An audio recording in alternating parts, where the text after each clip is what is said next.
Welcome, weary traveler, to the Bear and the Moon Tavern. Take your seat close to the hearth and grab a bowl of something warm. Chase that chill out of your bones. I'm your storyteller tonight, John, and I'm joined by my wonderfully terribly wonderfully players, Rose and Mason. So, take a load off and join as we present another episode of our ongoing story.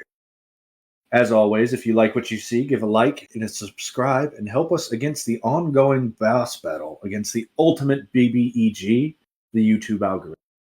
In the meantime, let's begin Episode 7, The Secrets of Skyhorn Lighthouse.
Enter into this realm where magic's real, and danger lurks around every corner.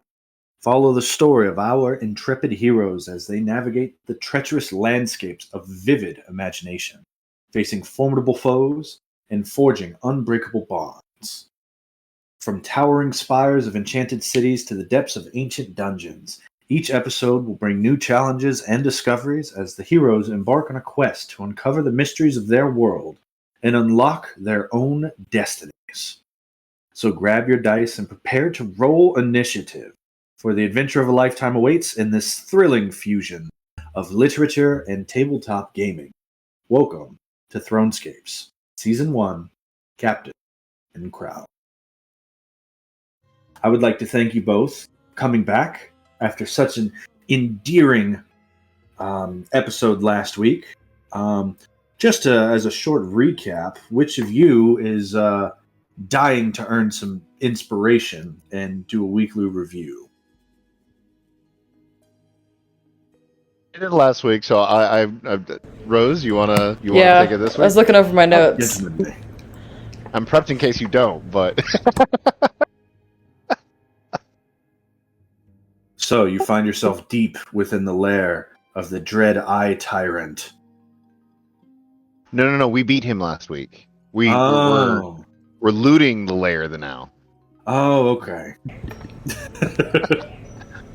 You said we found a lot of these like round objects that looked organic, and Here, they're filled with these cute little hands with tails. oh, that's so adorable. Last week, we were fighting the undead, and the orcs were there. And halfway through the undead encounter, Temanel showed up and saved our butts because we were struggling. And then right after we defeated the undead, the orcs downed Caius in an act of betrayal, which Temanel saw coming, and so he obliterated them all. And once they died, he told us what had happened to his fellow travelers on Holy Moly Day. And when we rested, or before we rested, he talked about what he believed was behind Holy Moly Day. And we can't say the name. Because names have power. So we rested, woke up, and only 2 of us out of the 4 of us heard a lady's voice talking to us, which was really strange. And then we decided to go across the island to find a ship to get off this island. And while traveling, we came across a man with a bomb strapped to his chest. And every time he would stand still, the bomb would start to detonate. So we only had a little bit of time before it detonated. And Teminel wanted to help him. So in the process of beginning to help him, which involved surgery, to remove it, to disconnect it from his heart, the people that were looking for him showed up. And so we killed them. There was no other way. There was no other option. They had to die. So we did, and we won. And then we had a little bit of time to try to unhook it from him, which in turn failed, and it exploded anyway. I think Tamino went down in the explosion, didn't he? Yeah. I was gonna say it almost killed you. It was a 38. Yeah, it was like 38 fire damage, and I have a measly 33 health. All I did. Yeah, it exploded. We brought Tamino back, and we brought the guy back. We buffed the guy so much that he was like a 1 hit point afterwards. Tamino was not looking good though. He healed like 5. He like healed from the explosion mechanically. Yeah.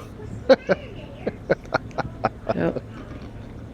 And then, yeah, we helped him, and that was pretty much where we stopped. We helped him. We were going to go to Skyhorn Lighthouse, because a seagull gave us a letter saying... There it is. Saying, Lucien Skyhorn... Oh, from Lucien Skyhorn, I beg anyone who hears this, send help before it's too late. And then the seagull squawked and flew away. Yeah, let me pull up that text again, because... Well, it's been some time for us. It's been no time for your characters. This is a message from Lucien Skyhorn from the lighthouse. We've been attacked by creatures from the sea. Please, send help before it's too late. I beg any who hears this. This is a message from Lucien Skyhorn from the lighthouse. We've been attacked by creatures from the sea. Please, send help before it's too late. I beg any who hear this. And it flew away, and that's where we're going to key back into your lovely character. How wonderful it is that you were able to save Miglione.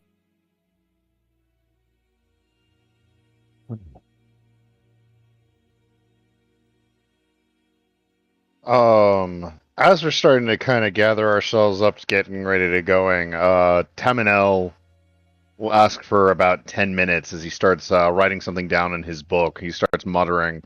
He starts drawing a couple things in the air. And then this orange disc will appear after 10 minutes as I ritually cast Tensor's disc. Or Tensor's floating disc. And say, I've been thinking about this all morning since you were asking for assistance in possibly being able to carry things. We should be able to carry about 500 pounds worth of material on this if Lavi would like to lighten her load. Or if she would like to hold on to her possessions for the time being. This might allow Miglione some time to rest, since the man has been running for a day and a half, roughly. Oculus says, "It'll be good to get off of my feet," and he hops on the disc. Starts rubbing his little tootsies. Oh, of course. We fly. Oculus, 582 don't you fly? pounds now. And You're not on your feet. you wouldn't understand. You have to have wings to understand. I can float anytime I choose. But do you have wings? Sure thing, Groundy.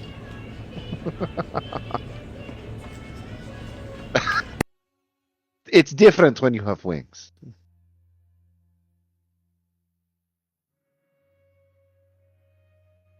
Oh, my poor tootsies. And he just starts rubbing his feet. which are perfectly clean. As the Tamanel. Both of our feet are just always perpetually clean. You guys don't. Well, I don't know why yours aren't clean. Why yours are clean? You don't have wings active. I'm a seraph. You don't have wings. I'm sorry. You had the shadow wings. At the moment. Not at the moment, no. I have been trying to figure out how to be able to call my wings to me, yes. But that has nothing to do with why my feet are clean. It doesn't? My feet are clean. No, my feet are clean because I'm a seraph. Angels don't have dirty feet. No. Why do you think we are always barefoot? You're the first one I met. I have no idea. That could be fair. I don't know how active the angelic hosts are within this world. Actually, I had a friend once. I think he was an angel. Were his feet dirty? Ever? Now that I'm thinking about it?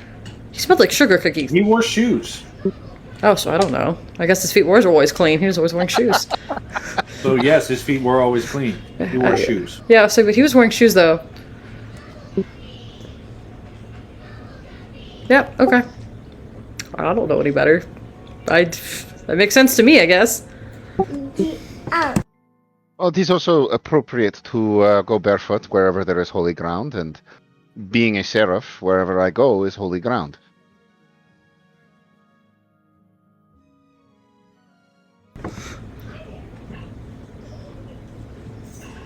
You make holy ground wherever you walk? Immediately you start hearing in the twinkling of coin. Oh. I better start picking that Oh, up. I throwed up. It's okay, Lavi. And I'll start picking up whatever she can't keep in her stomach and walk at the same time. I have some room in my bag. And then there's the disc. Yeah. And Oculus weighs like, what, 7 pounds? I need a bag like that. If I had a bag, this would be much easier on my... Well, as much as you are comfortable being able to put onto the disc, you may. It will follow us, and I will keep it active while we are traveling. She sits on the disc and it immediately shatters. And then she stands up and it reforms. It can only hold 500 pounds.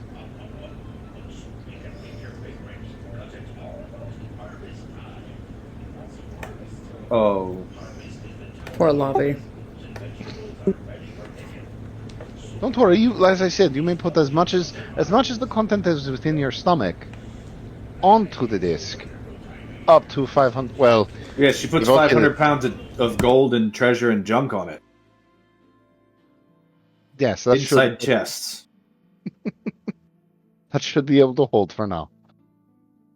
Oh, do you feel better? Yes. Thank you. You are most welcome, Lavi. But I thank you for the patience. I felt like it was necessary to create this, and I will be able to keep it going as we are traveling. So long as it doesn't get caught on a tree.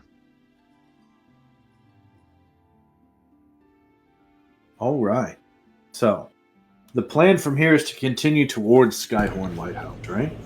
Yes. We're going to try to get there now before nightfall. Now that your dragon can fly, it's very easy for you to navigate towards the lighthouse. It's a major landmark, one of the few on this island. So you don't need survival checks, and you're not going to run into anything as you move into the position that your tokens happen to be on in this nice, lovely map provided to us by either Heroic Maps or Seppuku. I think this one is Heroic Maps.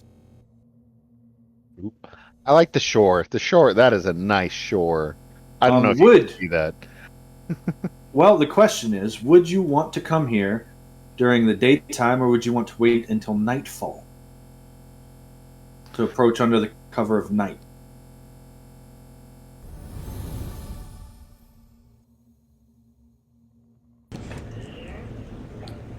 At nighttime is when all the fog happens, so I don't know if we would go at night.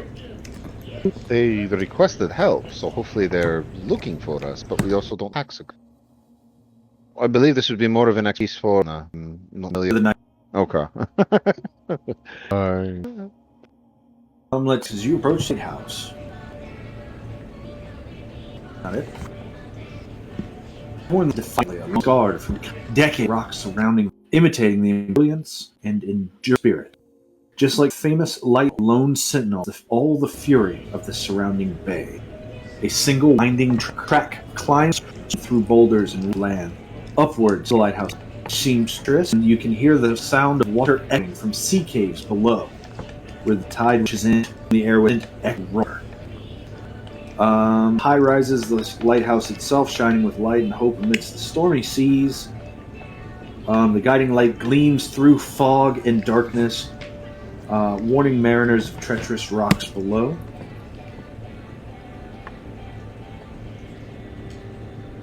There is a sense of mystery and foreboding as you see the fog in the distance start to drop and fall out of this of the bloomed Pandorica, the open pyramid at the center of the island. It rises so high that you can see the very top of it bloomed out like a flower. And as the sun goes down, it starts billowing the smoke.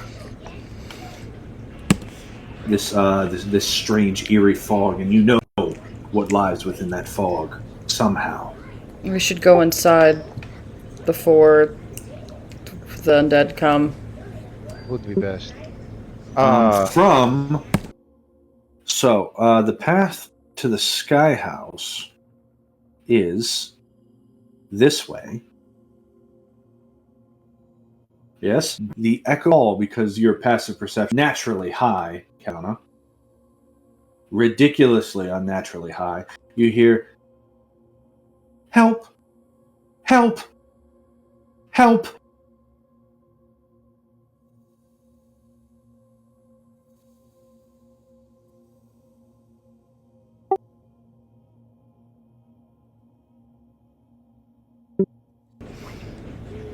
Yeah, I would probably go straight that way. So you follow the sound? I would probably run there, honestly, and say, someone needs our help, and I would run that way, probably. Okay. Well, let me move you guys downwards a little bit. Just because with holy day. towards the shoreline. And let's see. Oculus would not lead the way. Let me alter your marching order a bit here. Kellyanna said she was front and center. I would usually be first, yeah. Lavendar would be last because she got little legs. She's only got an 80-foot movement speed, guys. Only. When she flies.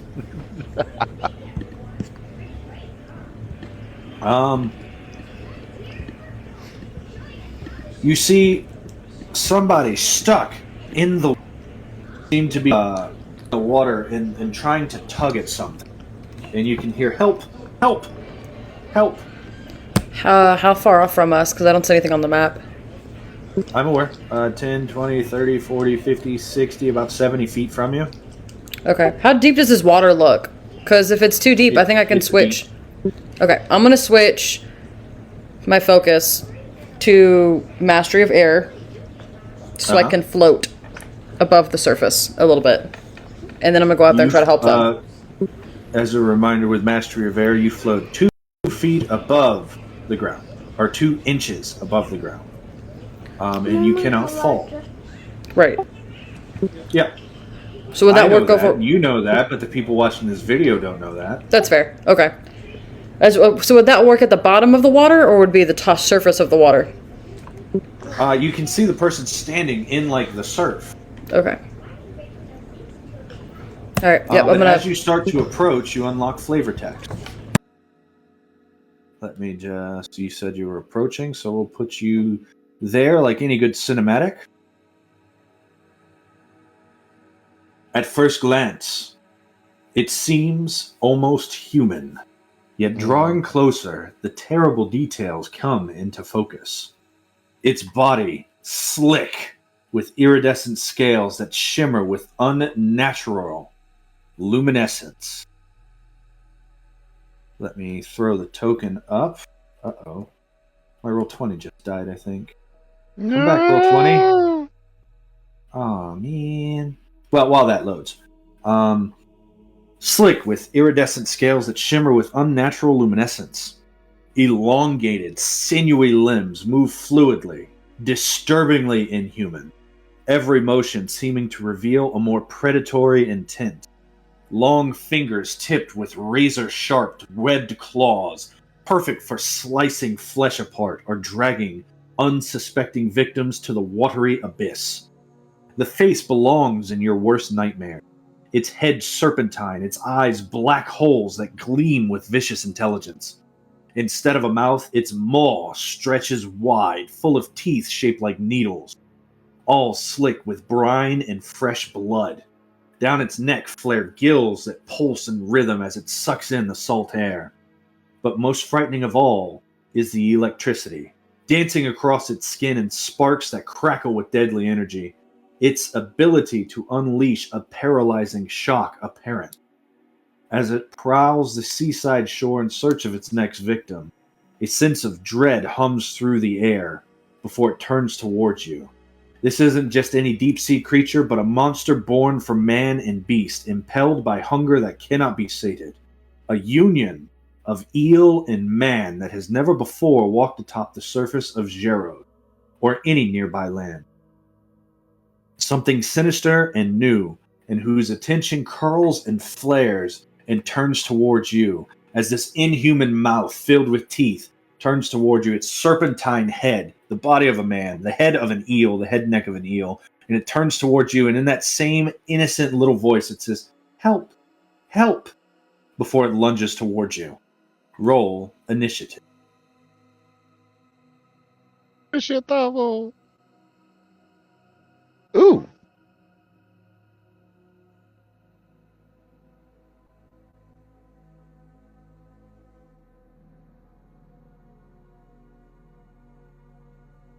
Ooh.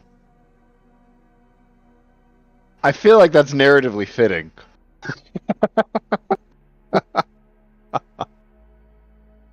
But still, damn, rolled a natural 1 and you still got a 10. Good God. Yep.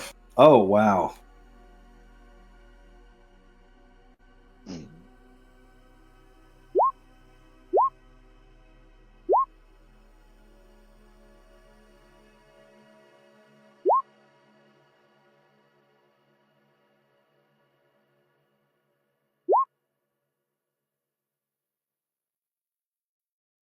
Come on. There we go. Does that everyone get rolled in? Mm-hmm. Let's see. Oh no.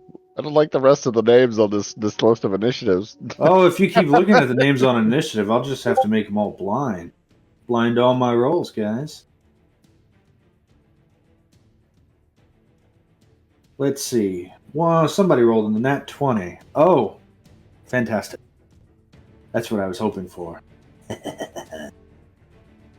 So as this thing turns towards you, you see the water around it start to swirl and warp as, rising out of the water,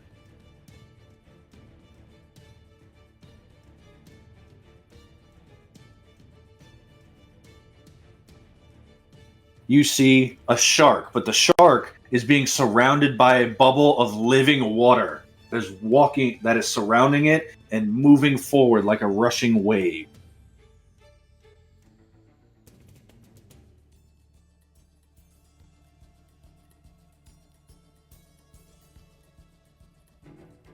As there is a shark in a water element. I like this. This is clever.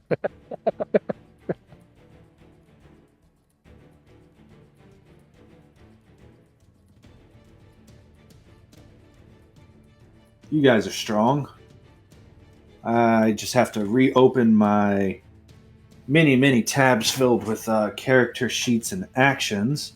As this thing, what is its speed? The water elemental has a 30-foot speed on land, a much higher speed in the water.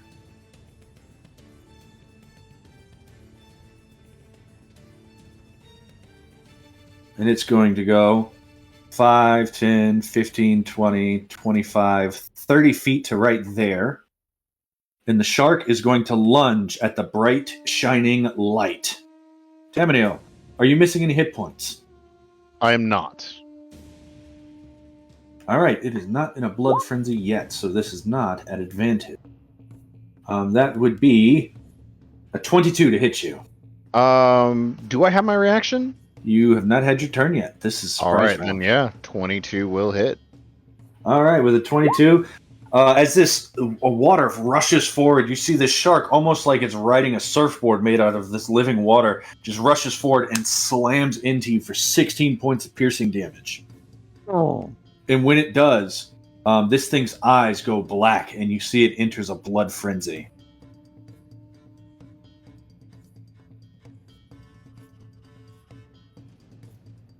The elemental itself is going to turn, and it's going to beat down twice at Kaliana. Slam, slam. 14 and a 26 to hit Kaliana. 26 will hit. For 11 points of bludgeoning damage as this water just slams into you. Does anybody have the alert feat? Or a way to act in surprise round? I do not. Then you were not surprised, and we were at the top of the round. Caius' turn. I think I have the alert feat. Does that help?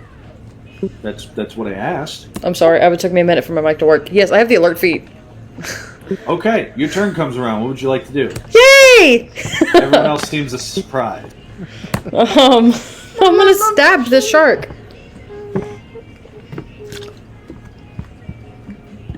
Shh, be quiet. So that's 2 attacks.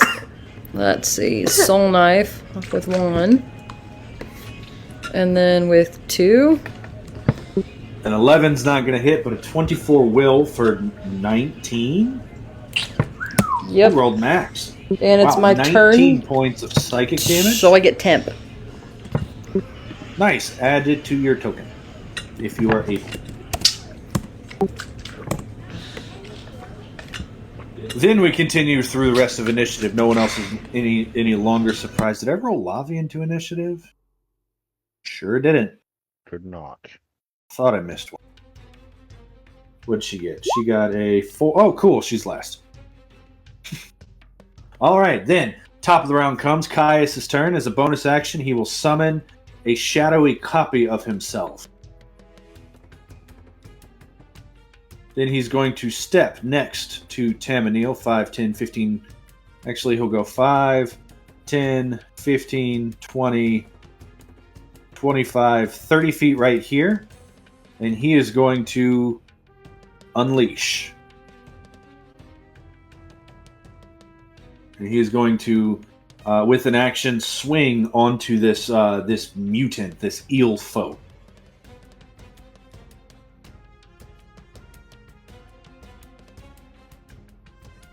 It's not at advantage.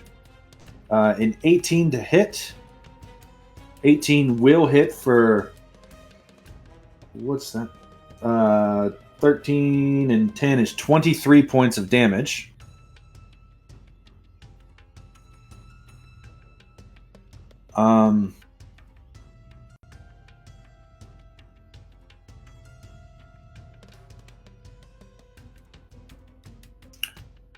Yep, that is his turn. That brings us to the water elemental. The water elemental is going to move there, which will provoke an attack of opportunity from the Echo. Caius will use his reaction to make that attack of opportunity from the Echo with advantage due to flanking, and will deal... Let's see, that's a 24 for 19 points of slashing damage.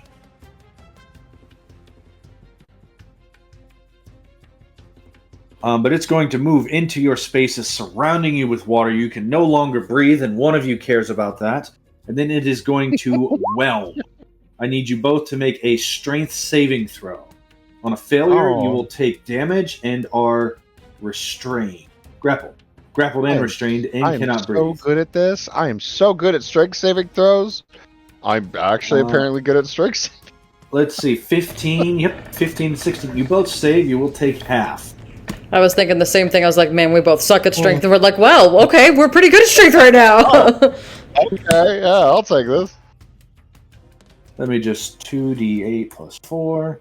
There we go. Let me program that to auto roll like it's supposed to. But it moves into your space and it just starts swirling a whirlpool.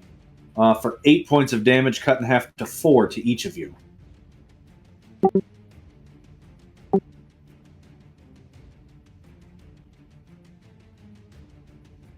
And then the shark, who is in a blood frenzy against Tamanil, who has taken damage, is going to bite at advantage.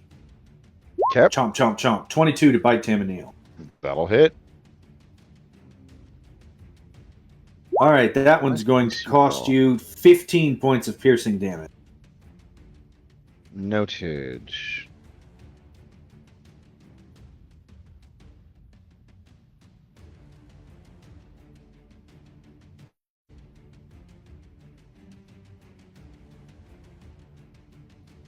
Yep, that's its turn.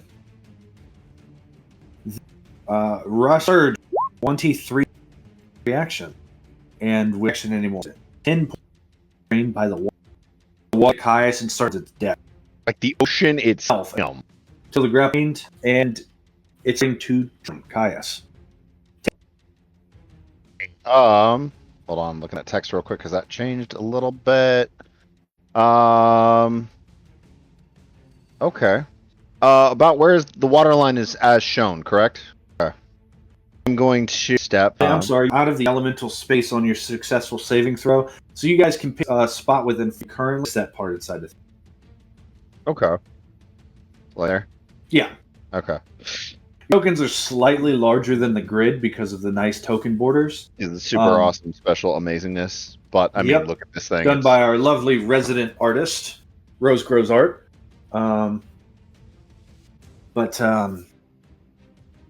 Yeah. Okay. But you would have got pushed out. Let me mark that the elemental used its whelm, so I don't keep doing it to you unfairly. That would be a tragedy.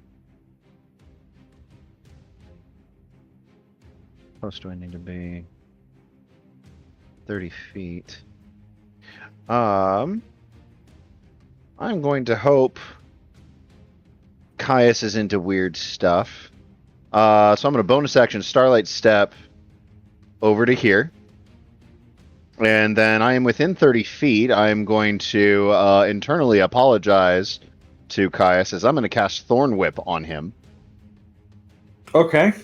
Hold on, I don't think that got... Okay.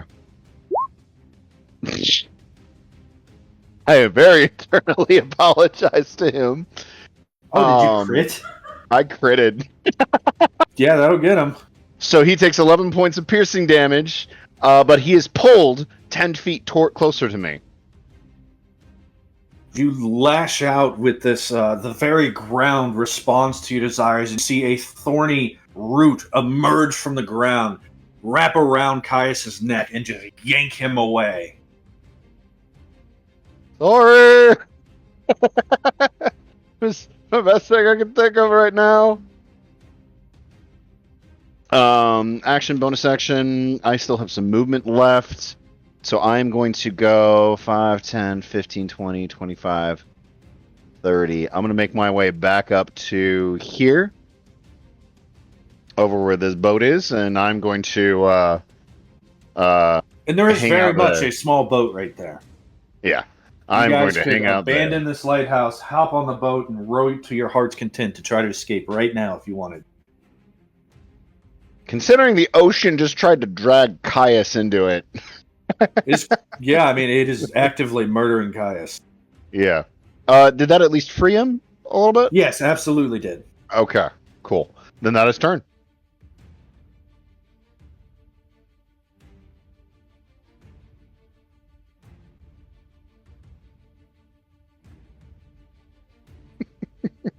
Oh my goodness.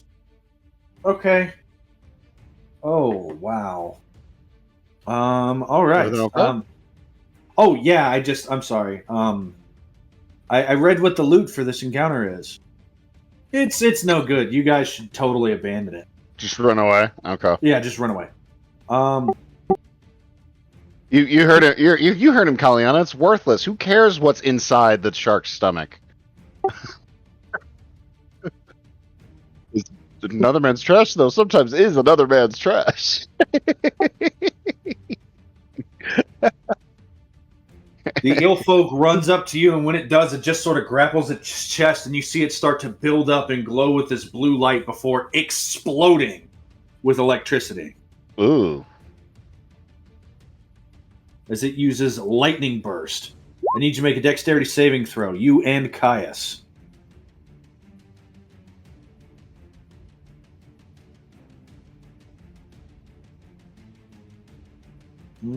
Caius saves for half, you save for half, you'll both take 3 points of lightning damage.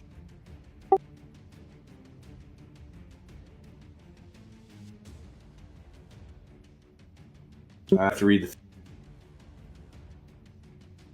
About now. then it's you. Yep, there we go. It's going to finish its multi-attack against you, Kaliana. You are not wearing metal, so it's not at advantage. So 2 spear attacks. Spear. Lunge. 16 and a 14 to hit you. You do not take 15 and 17 points of damage from the eelfolk. As it runs forward and just has like a little diving knife and sort of tries to shank you with it. It is now your turn. Perfect. My turn. Activate Cloak of Air. Alright, you activate Cloak of Air. That's a bonus action, yeah? It is. And I do get some healing back from that because it is an immortal discipline. Mastery of Air is a mortal discipline? I thought so. Could be That's wrong. a Wujin. Oh, okay. Not. Tis fine. I get temp on my turn. For your turn.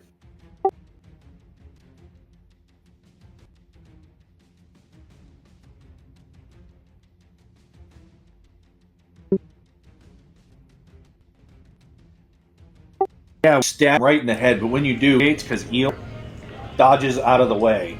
You stab an empty spot where his face used to be. And it just sort of you. And she's at you. Yeah, I don't like that guy's turn. I'm not gonna move. Half line, the teacher you say, with firm in the river of something. Will it listen? I don't know, and something. Yeah. Here's a brief notes. Wasn't remember it in the first place. Mama, I can't believe you expected me to memorize all that anyway. No, but yeah, strong turn. Good try. Next up is going to surge forward again. Just don't make me have to keep whipping you. That is, let's see, 13 damage and 19 to hit Caius. 19 to hit Caius will miss. Okay, As good. you see, the ocean itself just sort of forms like a watery tendril and slams out, trying to consume and wrap him and drag him again. But this time he's ready and he sort of bounces out of the way, back on his heels. I don't they like him.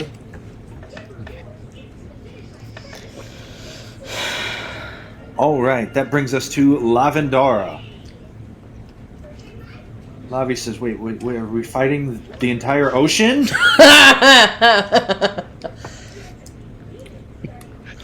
That's the worthy opponent. Let's see, she's going to... Aim for the shark, Lavi. Eat about the shark. She says, you know what, that was a neat, and she's going to cast Thorn Whip too. Aiming at the shark. Was the next thing I was gonna do? He's going to move to here, provoke opportunity from the water elemental. Oh, you were about to say from Miglione. Yeah, right. 26, so Lavi will 13 points of bludgeoning damage. Then she drops feet right next to Miglione. He says, oh no. Saved you from a bomb, only to be eaten by a shark. Yeah, right? I mean, look at the size of that thing, right? That's a big shark. Yeah, no, so that'd be about like 10, 12 foot long. Yeah. Because of it's a large-sized creature. Yeah, hunter sharks aren't a joke. I don't know if you guys have ever watched the the gauntlet, but a group of these hunter sharks can take out level 16 adventurers.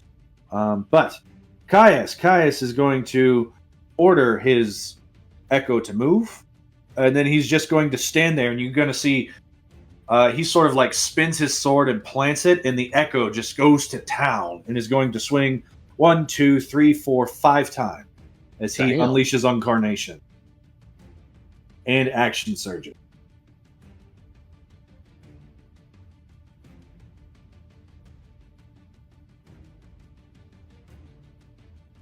One, 2, 3, 4, 5. Let's see what we've got here. All right, here we go. Let's see. That's a 26 to hit for 16.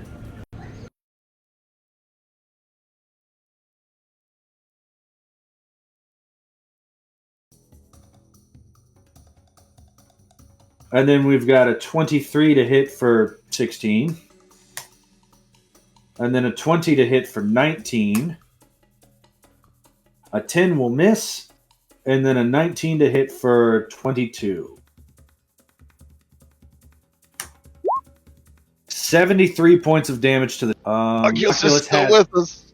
Well, he has imp because of Inspiring Leader, so keep that in mind. Okay. But that 8 temp's gone. So 6 points of his actual health. This guy has 8 points of temp as well, so he will take 6 points of damage to his actual health and is bloodied. It will then, with the rest of its movement, 20, 25, 30, 35, hits the water, and will start swimming. 70. And end its turn there. No.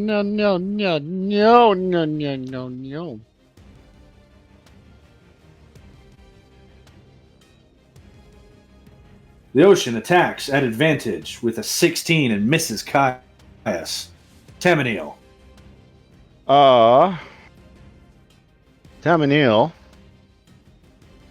Yeah, I'm going to come forward up to here. That should put me... I would assume that I am still within 60 feet of the water elemental.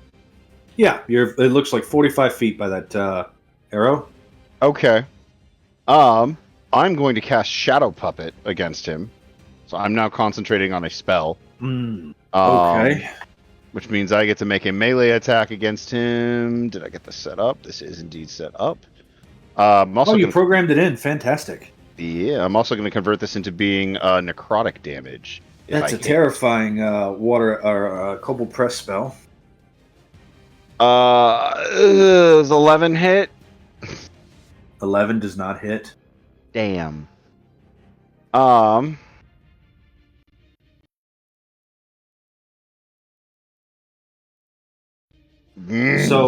you animate the shadows that this thing is casting, but once it's in the water, its form is too fluid and hard to trace down, and the shadow rises up and attacks, but when it attacks empty water. And you just see splashes. Okay.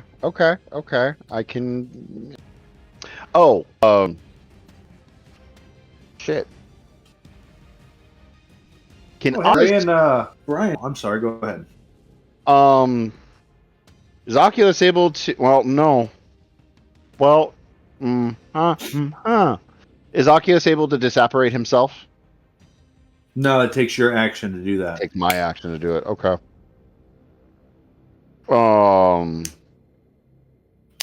I feel like injecting venom into the water elemental isn't going to do much. He can attempt to force an escape by breaking the grapple with an athletics check if he likes. He brute force his way, but he can't disapparate. I mean, yeah, he's gonna, I guess, give that a shot. I don't think he's gonna do much, but no, it's an elemental, so it's a thingamajigger.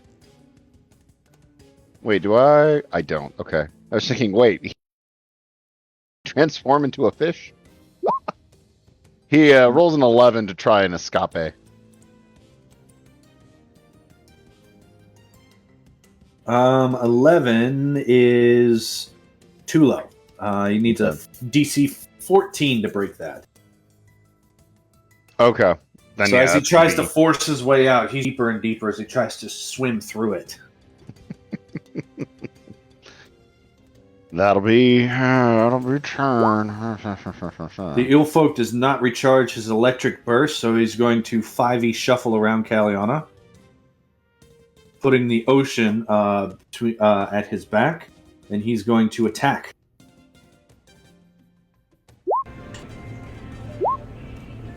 Let's see, at advantage, we have 16, a nat 20.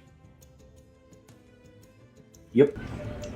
So that will be, the nat 20 is going to do 5 plus 6 plus 2. 13. 6 is 11 plus 2 is, yep, 13. So piercing damage. my 8 to my health. So I just cancel out, so it'd be 16 if it hits you. Miss. Both miss. No, I wouldn't have. I'm gonna say, I'm really glad you did that. Speaking of creation token, it is now your turn has passed. Alrighty. Going to stab her the thing trying to stab me. And if I hit, I will add my... Nope, no I'm not. Never mind, let me turn that off real quick. It says once per turn I can add my Storm of the Giant or strike of damage to, which is lightning, but I think I'm going to turn that off. Proficiency times per day, yeah. Okay, so to actually choose when to do. Yeah, it's kind of Paladin's Divine Smite. Okay, cool. I think I miss again. You turn around and you go to stab at him with an action for a 13. But the 21 will hit. So you go to stab at him again, and this time his head does the same thing. But you're waiting with your bonus action swing, and you sort of double stab where his head is and where his head's going to go. And you hit him with a 21 for 9 and 7. It's 15 points of psychic damage. Major damage. Yeah. He's That'll bloody. be my turn. I think I'm going to sit where I am for now. Actually, no, I'm kind of right where I want to be. And just for the DM's reminder, my ward mark for my sentinel is Caius. Just Okay. for the reminder. I'm sure if whatever comes up, you'll let me know. I will. But that's my turn. Fantastic. The ocean once again rises up against Caius. Stop Attacks trying at to eat advantage. my boyfriend. A 24 to hit Caius. Push at silver barbs. I have my reaction this time, so I will use my reaction to somehow parry the ocean with Defensive Duelist, causing that attack to miss. You're a water elementalist as well as an air elementalist. I mean, it makes sense. I'm on your side. What are you doing? I always put my plastic in the trash can. But that is it. Its turn. Lavi will go here and fire a breath weapon at the no. 15, 20, 25, 30 feet to right there and hit this eel folk with a breath weapon. And shooting it into the ocean. She misses the ocean.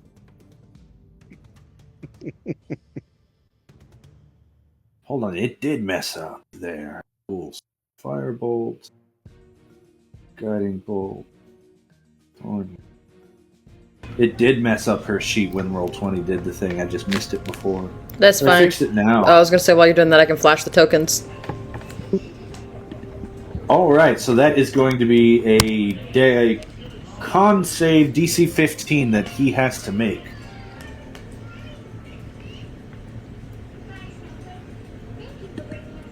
He fails and takes 20 points of force damage. Oof. He's still up. And that is her turn. Put a little blue dot there, and it goes to Caius' turn.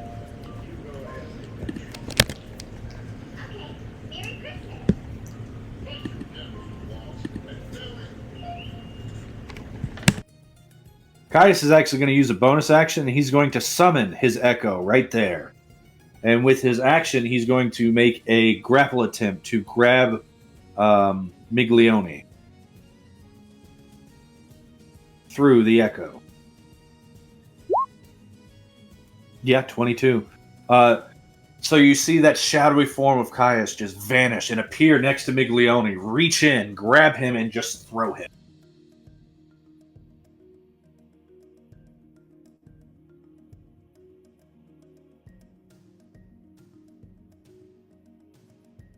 It moves 30 feet on its turn and drags it there.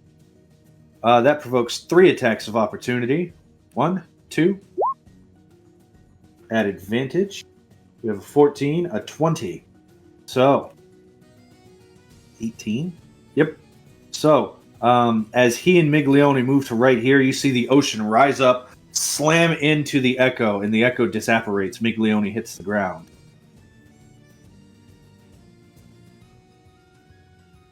Half his movement to stand up, and he runs.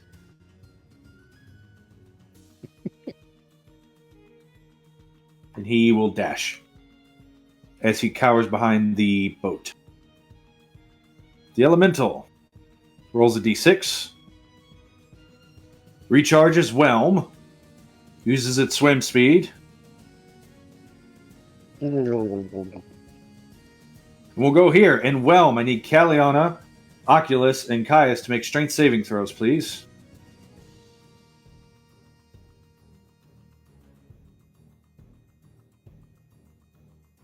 Ooh, a 12. 12 will fail. 12 will fail. Oculus? Pretty sure that's a fail. All right, so Caius, Caliana, and Oculus each take 18 points of damage. Oculus poofs. I'm sorry. Oof. Wait, I can summon him back. Once I get the necessary materials, I can summon him back. And then it's going to use the rest of its movement to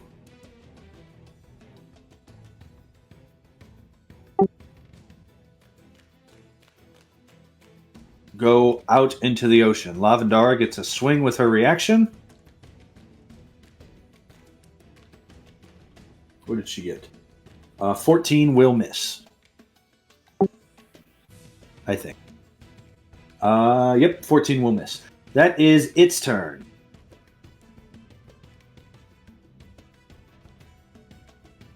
The ocean itself rises up and tries to hit you. Tamanil. At it's got advantage, a weird far reach. Jeez. that's a 19 to hit you at advantage. I'm going to use a reaction to cast shields. So my AC goes up by 5 for a 22. I'm sorry, 23. And as this thing leaves the water, you see that it's not so much the ocean as it is a water weird, a type of water elemental that is completely invisible once it touches the water. Noted. It shoots out of the water, slams at you, and then promptly uses the rest of its movement to get back in the water and disappear.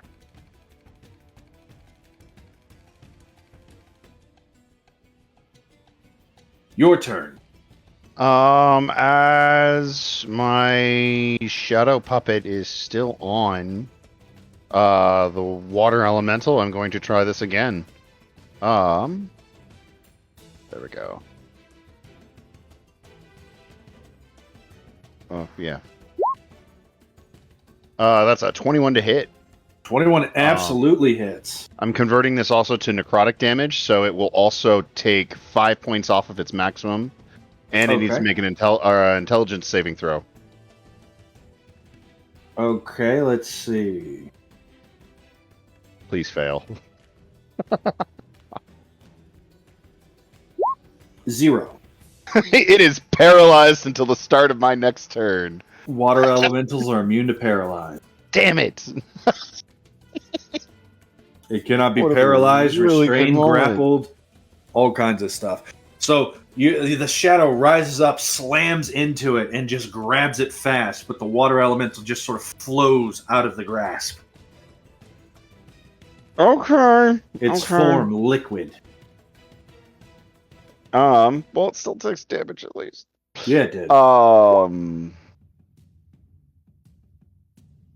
I think that's going to be it for me right now. I don't believe I have a heal pot, and I don't have any other bonus action spells that I can use at the moment. Okay. So yeah, that's going to be it for me for right now. The eel folk will do a 5e shuffle as it recharges electric burst, and he explodes. Forgot he was here. I need Lavi and you to make dexterity saving throws. You save for half of whatever he rolled. Lavi saves for half.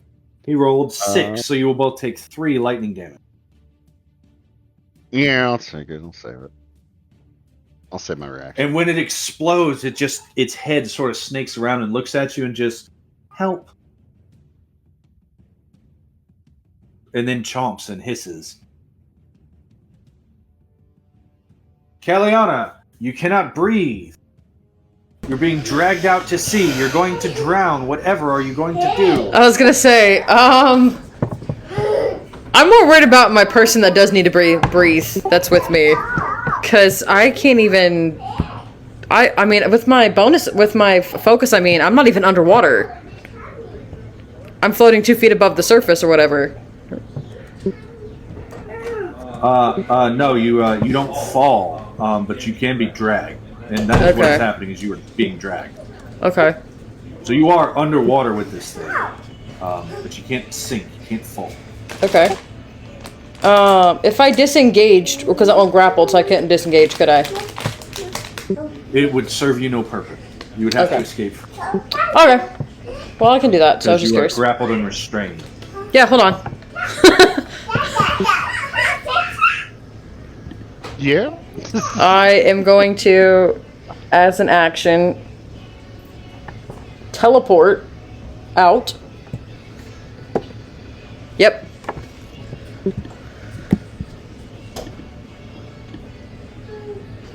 Isn't Lobby still your anchor? No, that's a, I have to put an anchor somewhere, and I can teleport to that if I choose. No, I can do that, actually. Hold on. I can go further. 5, 10, 15, 20, 25, 30. I'm going to go here and teleport as an action. And then as a bonus action, I am going to transposition, which is as a bonus action, I can ally swap within 60 feet if Caius is willing.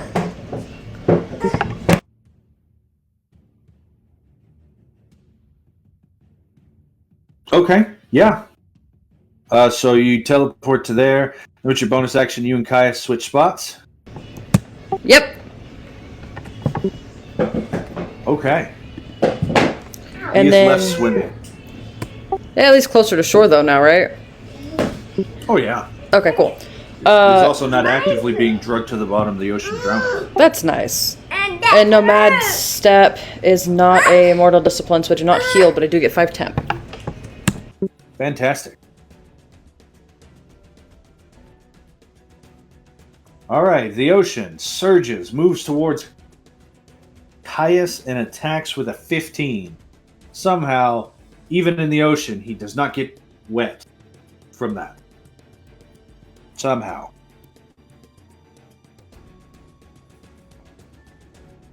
Lavi does not recharge her breath weapon, so she's going to lash out and bite at the eel folk. Ooh. Ooh. Oh, but it's not flanking because you're 5 feet far away. So it will be 14 plus 7, 21 points of damage as this eel folk just turns round towards you and says, "Help! Help!" And Lavi says, "No! Chomp!" Bites, shakes, and it falls into pieces as the eel folk dies. That's her turn.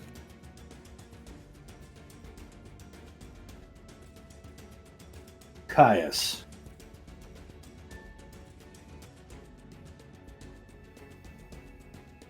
Caius spends 1 power, and you see as the water around him starts to form and push him through the ocean as he uses launch.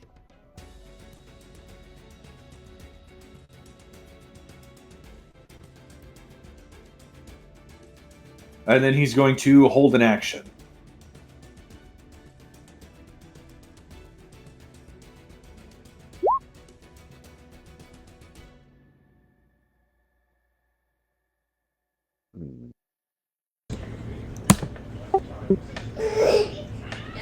I need to make a concentration check.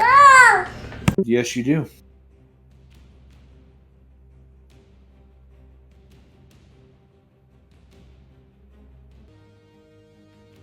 All right.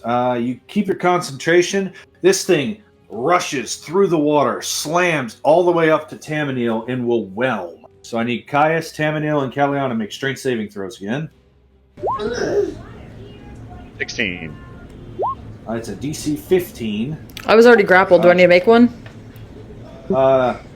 Yes. Okay. Actually, does it say you're restrained or just grappled?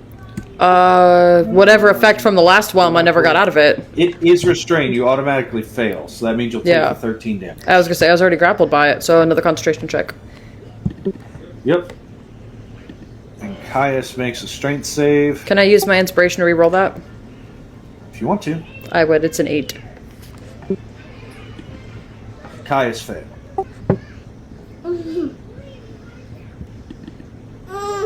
It is dedicated. Well, that's a con save. Yeah, you drop your mastery of air. Yeah, because I don't know how to switch my thingy-mabob. Yeah, because I don't have the one thing, so yeah, I got drunk concentration of air.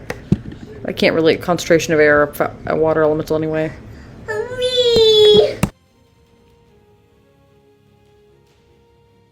I think I forgot I had the inspiring leader temp health on me. So my HP is actually at 19. And then I'm taking damage from that. Yep. Okay. Half damage from that. But you manage to plant your feet as it saves, and you see this this water weird crawl up onto land, and this time slam towards the dragon, reclaiming the corpse of the eel folk, but missing the dragon. Tamanil. Gotcha. Real quick, was it half damage on success against the whelm? Let me double check, but I believe it is. Let's see. Reading through the text. Nope. No half damage.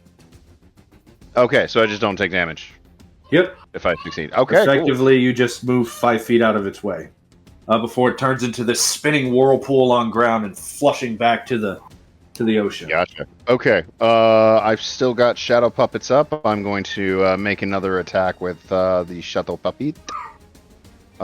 Which is... Where did I hide that? There it is.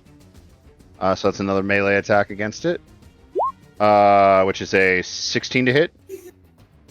16 will hit for 8 points of damage. Okay. And I'm going to make that necrotic, so it also takes 4 necrotic damage off of the top of its max HP. Nice. I am going to, seeing that this thing is being a pain in the butt, I'm going to come up to this water weird, and I'm going to use my bonus action to do Drain Life. Oh. So that is going to be, yeah, it's a 12 to hit. 12 will barely miss. Okay. You go to reach out, and when you do, it just sort of like donuts a hole around your hand before you withdraw your hand. Okay. That's gonna be my action economy for now. All right, that is your action economy. The eel folk is dead. Kaliana. You are once again, you and Caius are grappled by this water elemental. You cannot breathe. You're going to drown. There's no air filling your lungs. Yeah, I was trying to get out of it, and then I'm just kind of like, it's just gonna keep going after him. I might as well just kill it, and then get out of it after. So I'm going to bonus action Frozen Sanctuary, which gives me 20 temp. And because it's a Wu Jin discipline, I do not heal from it, right? Because of Mastery of Ice? Yeah, okay. Because the Masteries of Element are the Wu Jin. So I not heal from that. But I will stab as an action with my magical dagger, not my psionic dagger. So let's see, let's roll my dagger. Will I hit? 23 to hit! I was going to add my storm damage to it too. Disadvantage because restrained. But 12 points of piercing damage will absolutely hit it. And I was going to add my lightning damage to it. 12 and 3, and it needs to make what kind of save? I believe it's just on a hit. Hold on, let me pop the thing, because I thought it was just on a hit. Yeah, but I think there's an effect when it gets hit by it. Oh, there is! Look at that! Oh, I do have resistance! Dang it. That's when you turn on the aura. Oh, okay. What you just did, Strike of the Giant, is from the first level ability. Yeah, where I can add the first feat. So you gotta pump up the other feat. Oh, okay.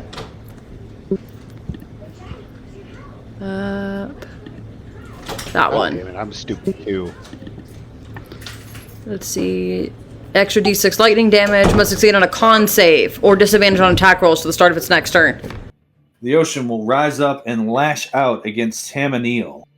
And for the first time, you can see clearly that there are two of these creatures before melting back into the water and vanishing. Lavi's turn.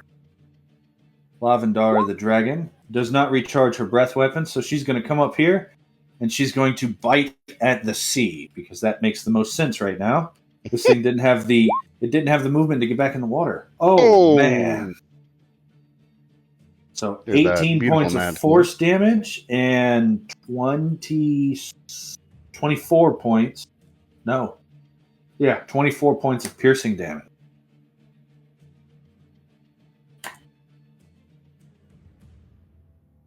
She says, "Leave him alone. He's nice."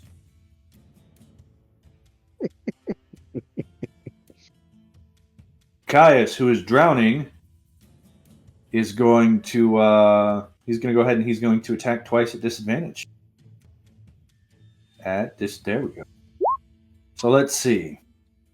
A 12 will miss, and a 13 will miss. Is there anything I can do to fix that? Shh, it's okay, you don't have pants. That is his turn. He misses twice. I have a question. Because telepathically I can speak to Caius, which doesn't require anything. I'm going to ask him if he can shape water, or to move the water away from his head so he can breathe, since it affects a 5-foot square. It doesn't affect water elemental. It was worth a shot. That cantrip's not going to fix that. At the start of the water elemental's turn, you and Caius both take 15 points of bludgeoning damage. And let's see if it recharges. It does. So it's going to slice forward, and it's going to slam twice at the dragon. No. A 17 will hit, a 14 will not, for 12 points of bludgeoning damage to Lavendara. The ocean lashes out at Tamaniel. This time you can see it. A 19 to hit Tamaniel. I'm going to shield that. Yeah. Normal shield, just bring my AC up. All right, you bring your AC up. This thing starts moving back towards the ocean, provoking from you. And turning invisible as soon as it hits the water. Tamaniel. Okay, well, seeing as my my main target vanished on me, I'm sorry, Caius. I cast Thorn Whip on Caius. Okay, roll the hit he's at advantage. Is at advantage. There's that guy. I was gonna laugh so hard if I got another natural 20. 17 will miss. 17 will miss. The I'm water trying. elemental sees you do this, and when it does, it just sort of quickly swirls and spins him away from your whip. Yeah, I'm gonna do something stupid. I'm just gonna run up to this thing. I'm gonna use bonus action to do drain life.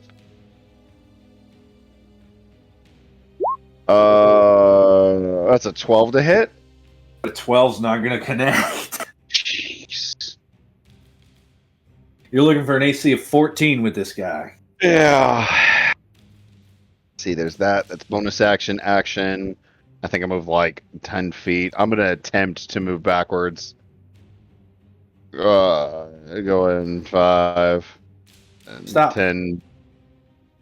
That will provoke 2 attacks of opportunity. The first one when I said stop, from the invisible ocean at advantage of 24 to hit you. That'll hit. As you move out of that water weird's range, it lashes out, hits you for 15 points of damage. I have my reaction back. I'm gonna go ahead And and you were plasma here. shield that. So I'm gonna gain 15 temp. Here. There's another spell slot. Okay, so you cancel it out, but you are grappled by this thing. Okay. And I need you to make a save to hold concentration. Which I make at advantage because Warcaster. You hold 15. concentration. I believe that's all your action economy, because now your speed is 0. Yep. That is everything. That is going to be turn. I should be able to get out of it next turn. Kellyanna. But I didn't know what effect it did, but it is a dex save, and I have to hit it. Yeah, I have to hit it. So we're going to try to hit it. Because you're restrained. Yeah. Well, I can fix that. Actually, I'm going to bonus action teleport out, so I'm flanking with Lavi. Okay, go for it. With your bonus action, with your action, you're making 1 attack at advantage with sneak attack. Go ahead and roll that. And you're wanting to add the arresting strike to it. Make you roll. Let's see if the dice gods agree with your plan of action. A 13 will not connect. So unless you have precise strike or something along those lines, you're going to miss. Precision attack allows you to add your exploit dice to your hit. Okay. To your attack roll, yes. Okay. I'm going to assume that the answer is yes to this. It will take 19 points of damage because she just missed the attack roll by 1. You rolled a 13, it has a 14 AC. So no matter what you get on that precision dice, you're going to hit. Okay, so that's 2 exploit dice uses, though. Yep.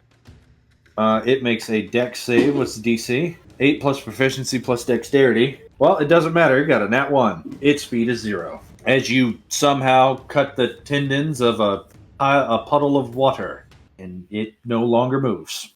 The primary fluid currents rushing through it. Yeah, whatever. This one has I was you going wrapped. to, with my movement, since it is restrained. Okay, go ahead and move. Drag you out into the surf, Tamaniel. Shit. And then we'll promptly use its action. Best use of its action will be to dash. Damn it. Alright, so new character.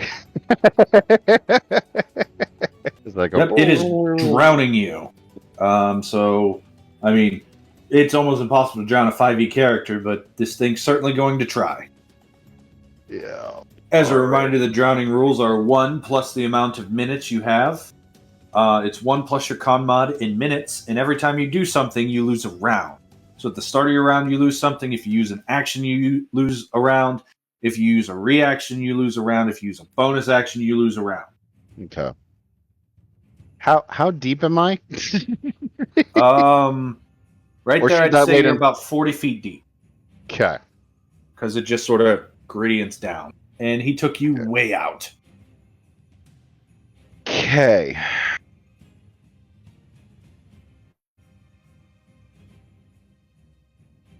You guys just see this disc go zooming out across the water. Oh no, all the treasure!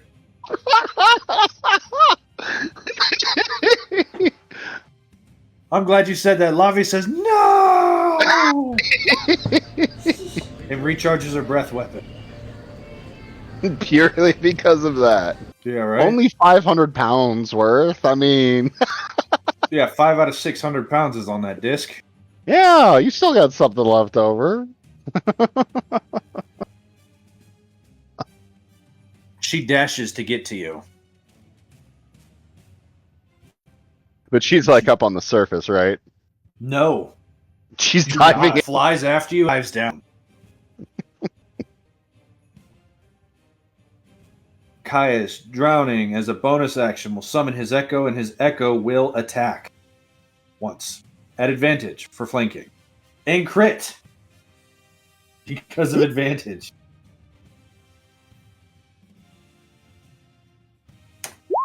For 56 points of damage.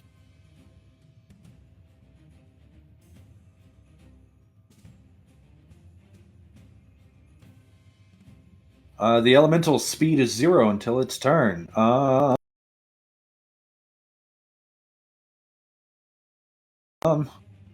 Caius will take the whelm damage. And it's going to slam twice at Kaliana.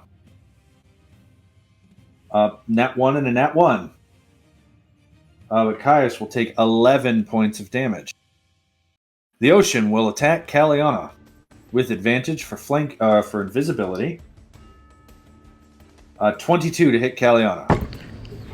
I would, as a reaction, because I finally get to use it, would do Iron Durability and add +2 to my AC.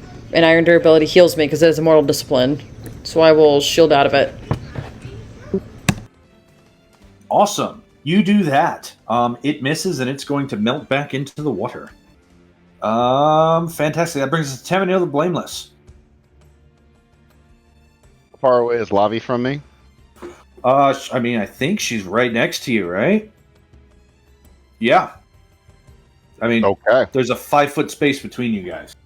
Okay. I am grappled and restrained. I am going to do the intelligent thing, and I'm going to use a bonus action to Starlight Step out of that, and I am going to basically switch my mounts. I'm going to trust Lavi. She came all the way here for me, so I'm going to Starlight Step over to her. While under the water, I guess I'll use my movement speed to mount her. Yeah, you mount that Lavi. So that is my movement speed, bonus action. For my main action, I have a rough idea where this thing is at, correct? Yes. I know you it's have an idea, essentially but it's invisible. Yeah. Okay. Off to the side of us, right where I have a rough idea where it is. That requires verbal. Damn it. Do I have something that's just somatic? That's the question. Sorry, give me a moment. I should be better than this. It happens to the best of us sometimes. In the meantime, flash those tokens. Oh my goodness. Everything is verbal. Yeah, I'll do that. So we have that token for Tamanil the Blameless. So pretty. And our other player on this side of the map, way down in the south, is Lavendara.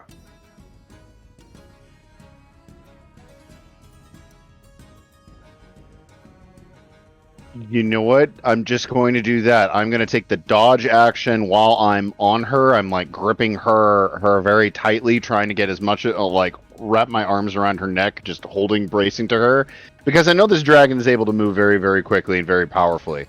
So I'm going to trust her with handling this present situation. If she could speak underwater, the next words out of her mouth would be, I don't have a swim speed. I should have thought of that. Kaliana. Your speed's still faster than mine. All right. So, guys, is still in there. Yeah, that was my plan. Okay, so I'm going to move 5, 10, 15, 20 feet back with my movement. That'll provoke an attack of opportunity. Well, sure will. 5, 10, It 15. will slam you. It will try. That's a 10 to hit you. It does not. All right, and then the ocean will make its attack of opportunity. It can also gets try. A 13. Nope. And then, because that was my movement, because I should have thought of this before, I could have just walked across the water. I am going to use the bonus action to switcheroo with Caius. Now that I am on land, right? Because my plan is to switch on land, and this looks like sand. Yeah. Okay, cool. Yeah, so I'm going to switch with The Caius. shoreline is what it appears on the map. Okay, you switch with Caius. And he is no longer drowning. And I will walk back up to the water elemental and flank with the Echo and attack with my action. Well, you switch back with Caius, so you're back inside of the water elemental. Okay. We're going to try to attack as an, actually. Yeah, we'll try to attack as an action. At disadvantage, we'll see what happens. Alright, make your attack at disadvantage. 16? 16 will hit for 12 points of psychic damage. Yeah, that'll do it. Okay, pretty cool.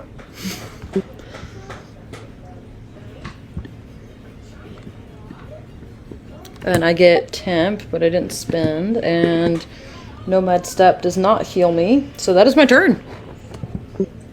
The ocean attacks and does 20 points of damage to Lavendara.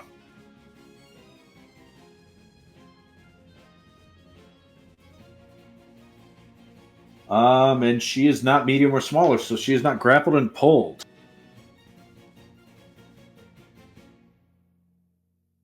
Yep, that is its turn. Lavi, who has blind sight, knows exactly where this thing is, because dragons are incredible creatures. And she will proceed to blow out a breath weapon. Oh, smokes. She rolled almost max. Holy crap. It has to make a con save, not a dex save. And takes 35 points of force damage. Jeez. Blasting this thing. Tamaniel, she blew in this direction. Which direction? Can you ping that one more time? Up and to your right. 1 o'clock Okay. from where you're standing. That's her turn. Top of the round. Caius, who is no longer stuck, is going to make the opportunity. He's going to run forward. Say, don't worry, Caliana. I'll save you! He runs forward, now flanking with his Echo. He's going to attack twice at advantage. For flanking.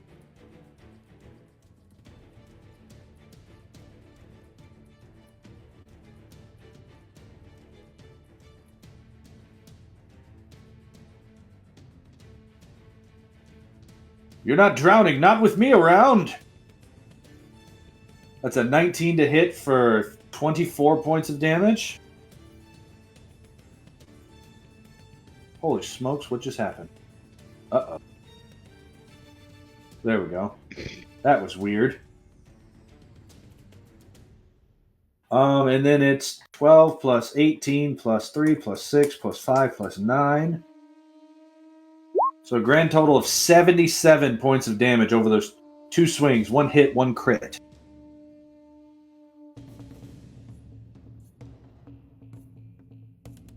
If only I had a magical weapon, guys.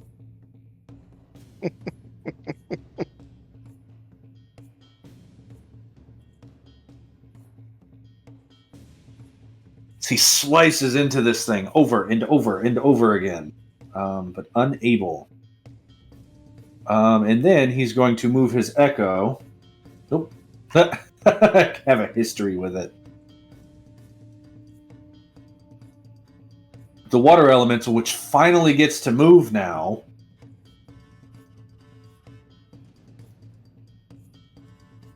Will, let's see, what is the water elemental's intelligence? It is a 5 intelligence, so it's going to make an intelligence roll to see if it targets Caius or his Echo. 12, so it's going to move towards Caius and then well.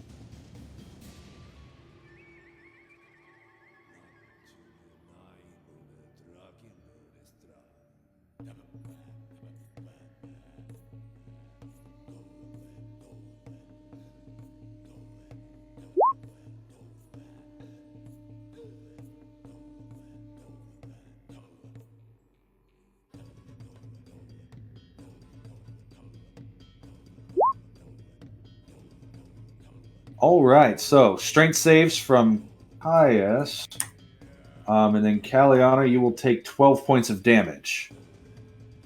Caius makes a strength save.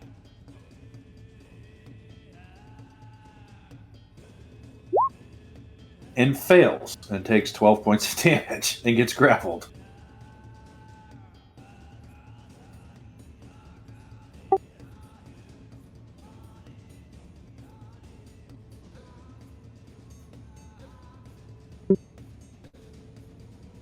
Right there. Let's go there.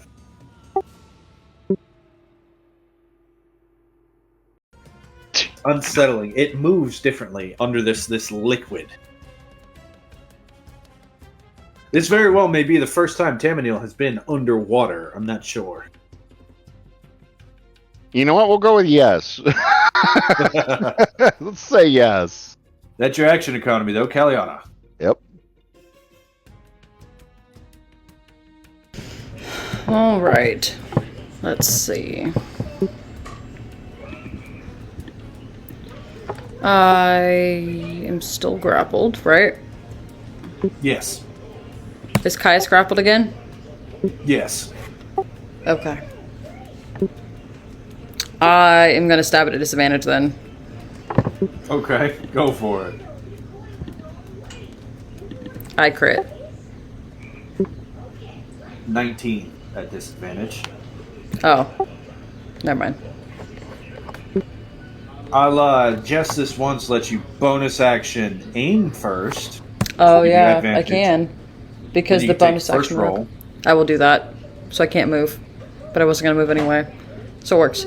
That'll be 21. Actually, it'll be 15 points of psychic damage. And I, with my Sonic Vampire feat, will get some power points back. Yeah, you will. Very nice. That will be my Let me turn. just double check something here. Did we turn that feat on your character sheet? If you would like to explain what that feat does while I look into your character sheet's programming for a second.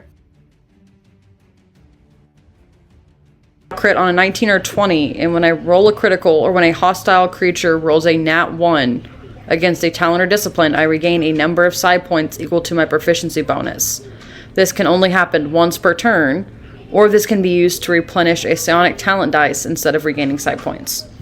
So I will regain the side points, and we have 2 as our proficiency bonus, so I will gain 2 power points. Very nice. Since you traded away, you meant. Mm-hmm. And then we have a 22 to hit Tamaniel for 10 points of bludgeoning damage. That'll do it. I'm still not going to breathe out. It's going to be a reaction in this instance. Well, 1 round worth of stuff. And you feel yourself get yanked at high speed. About that.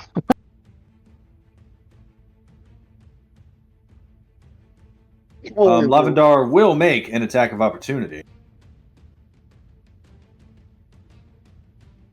Because she can see this thing. So she will make a bite attack. Well, she could see it. Now she can't.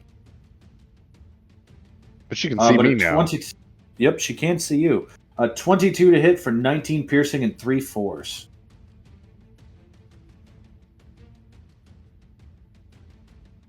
Her turn. Does she recharge her breath weapon?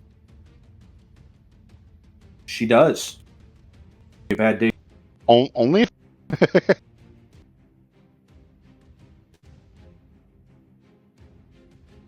She blows her breath in a 30-foot line. You were 35 feet in that line. As this thing makes a con save against her breath weapon and gets an 18, so it will save for half of 20 as it takes 10 points of force damage.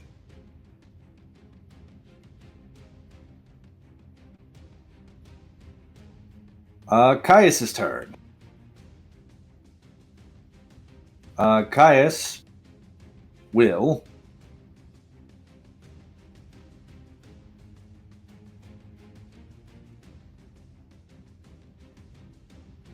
bonus action. He's going to summon his Echo, and then with his action, he's going to attack and unleash Incarnation for 2 swings. 22 is going to hit for 17 points of damage. And with that, you see as this whirling storm finally gets cut through one final time, and you are left floating peacefully. As that is enough for that. He would have summoned his echo there. And yeah, that is his turn. The water elemental is defeated, guys, and does not get a turn. The ocean itself lashes out at Caius. With a 22 to hit, he, with his now regained reaction, will attack at disadvantage as he defensive duelist to get out of the way for that.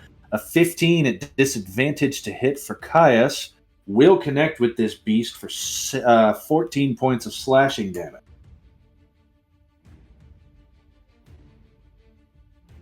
Teminil the Blameless, grappled again. I'm at disadvantage regardless of whether what's going on. So, I'm going to kind of pulling that Crimson Whip in that cloud, bring it around and try and smack whatever it is that is gripping me. Show me the space you attack. Ping it.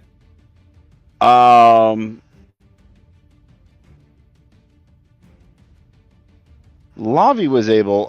Was I able to tell that Lavi was able to hit it? Yeah, you felt it shudder. Okay. I didn't get hit by it, so I'm going to assume it is on this side of me.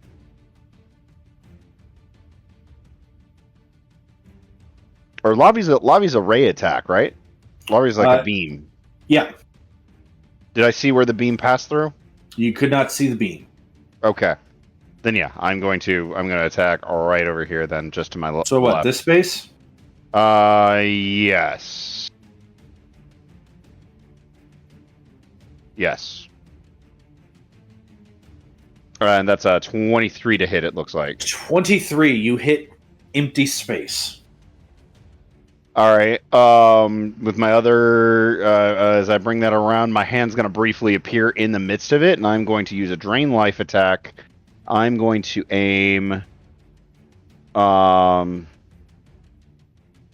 going to aim down here. A little bit more, south, That space? Yep.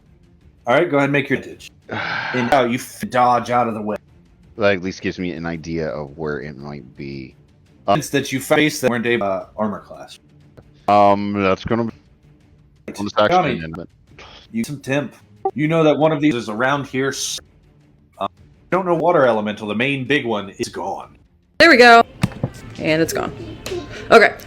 So, do I know Tamanil's over there? Oh yeah, you saw him get drugged. Okay.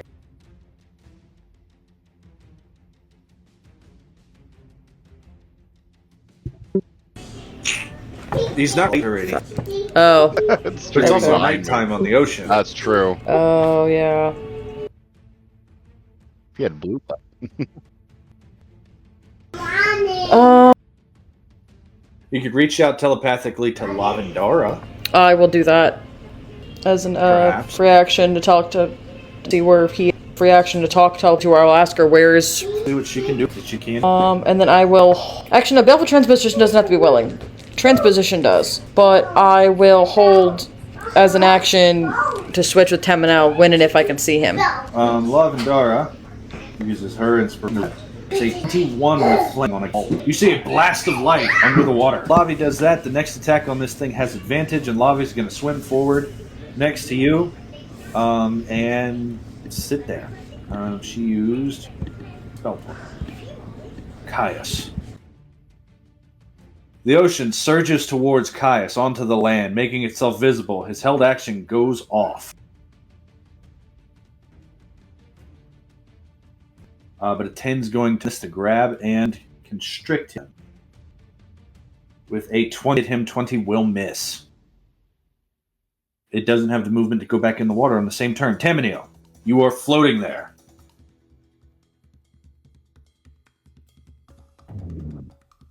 You have an air full of, or lungs full of air. Okay.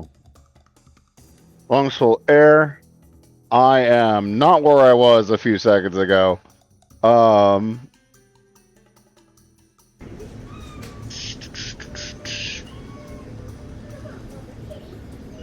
am not able to see this thing, or am I able to see this guy down here in the water? The one near Caliana, or the one near Caius? Near Kaliana and Lavi. You can see a glowing coming from beneath the waves, but that's about it. Cool. Not enough to make any sort of attacks or anything. I've seen Kaliana teleport and switch places with people already, correct? Sure. Okay. So, I'm going to make that a fair assumption that that is what occurred. I am not well suited to fighting in water. I am going to start trying to make my way back to the shore. I'm swimming, though? Yes. You said? Okay. Yep, if you don't have a swim speed, it's half your normal speed. Okay. Are these rocks that can be climbed as concentration 60 feet? I'm able to animate the shadow of a creature. It is a concentration spell. Am I able to change whose shadow I'm controlling? I'd need to see the text of the spell to answer that mechanics question. Can you throw it in chat for me? Right there. Let's see. You're able to animate the shadow of a creature within range, causing it to attack the creature who cast it. Make a spell attack against the creature. If it hits, the target takes 2. You must paralyze it.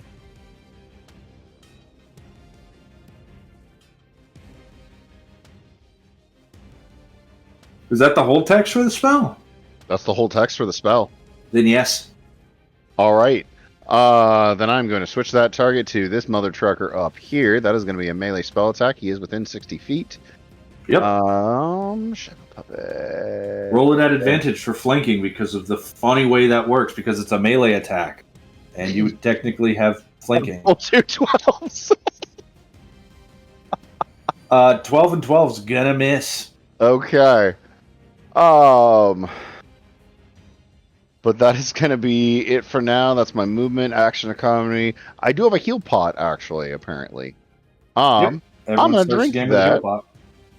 That would be smart. Is that just a regular heal? Flat 10. Flat 10. Gotcha. At my table, all healing potions are maximized, and they can be used as a bonus action.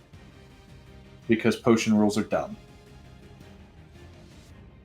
It doesn't feel good when you spend all of your money to use a potion and you can't even undo 1 attack worth of damage. So you get 10 damage from that. 50 gold well spent. Kaliana. You are grappled. Yep. I will bonus action. Let's see. I can spend 1 power point and get out of this. So let's do that as bonus action. This thing is effectively invisible. It's just on the map because you know where it is. Right. I am going to bonus action teleport and flank with Lavi. So advantage will cancel out disadvantage, which will make it a straight roll.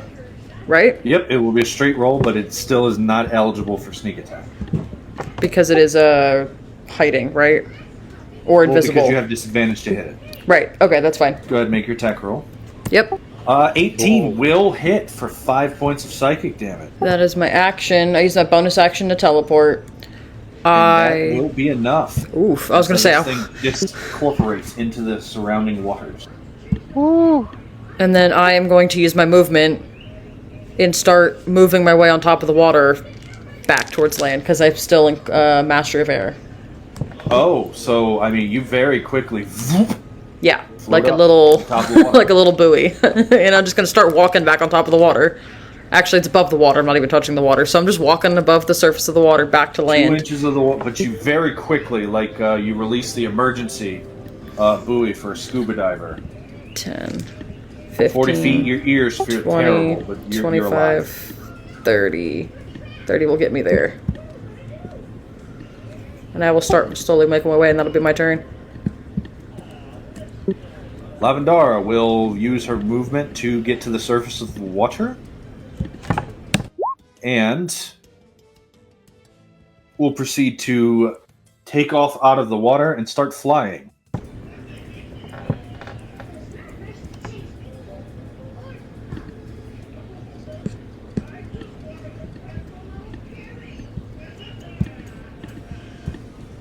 Flying in front of Tamandale.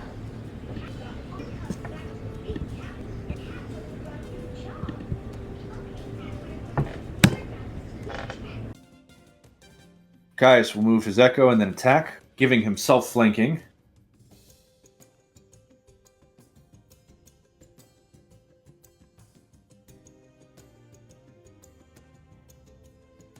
$16 to hit will hit. 21 to hit will hit. And with an Unleash Incarnation, a 24 to hit will hit. As he turns into a dervish, dealing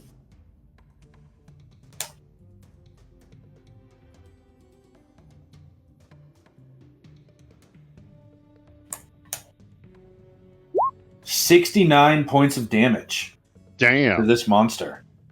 Half of that is 34? Yeah. 34 points of damage to the monster. Actually, no, that's wrong. I have to do that math different.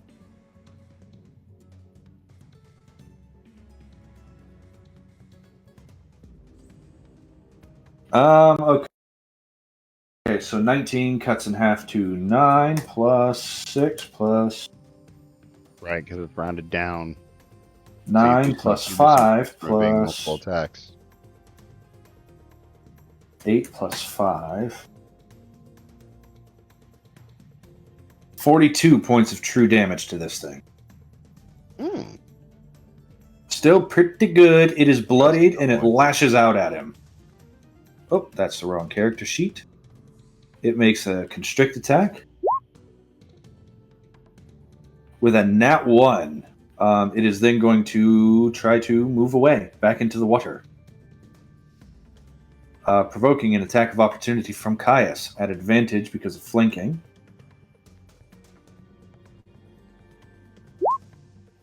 Uh, 24 will hit for 8 plus 5 is another 12.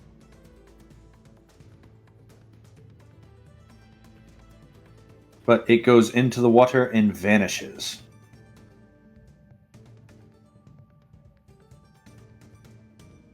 Tamandale the Bloodless. Blameless. Pretty close at one point. All right, I have no idea where this thing is. I'm going to do the smart thing. If Lavi is willing, I'm going to mount up on her. I'm going to... Well, you do have its shadow animated. Oh, that's true. Okay. Then I will make an attack against it. Which I assume I may have the animation, but this is probably going to be a disadvantage. Yeah, it's definitely a disadvantage. Yeah. 13. 13. It has an AC of 14, I believe. Yeah, 14. Okay. So 13 will miss. Okay. Yeah, and then I'll use half of my movement, mount up on Lavi. If she's you mount that dragon. Consenting. Yeah, I'm on the Lavi.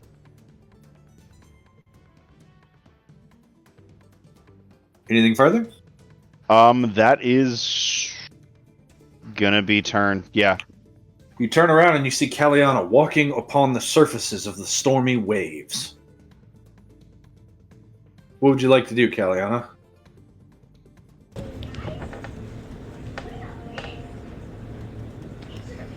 Oh, there we go. Okay. So I'm going to move to where it was before it disappeared above the water, and I would like to hold a windstream attack as an action. It'll take bludgeoning, 1d8 of bludgeoning per power point I spend. If it fails, it'll be knocked prone, which it's immune to, but it pushes. So I'm hoping my goal is to push it far enough on land that we can see it long enough to not have it go invisible again. And I'm hoping that I can... go ahead and go to the spot that you think it was. I'm hoping I can hold it long enough in order to have Lavi pointed out. 5, 10, 15, 20, 25. That's 30, and I'm not using a bonus action. I'll use bonus action to dash.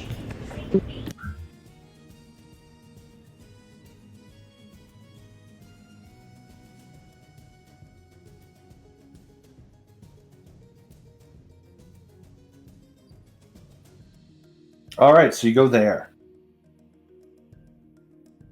And you tell Lavi to look for this thing, yeah?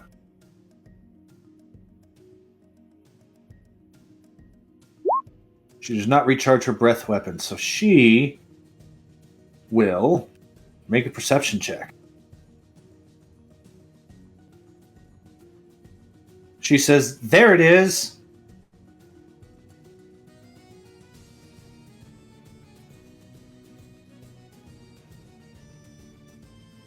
But that's going to be her turn.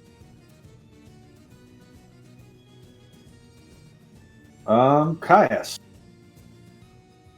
Caius is going to step away from the shoreline a little more and hold an action.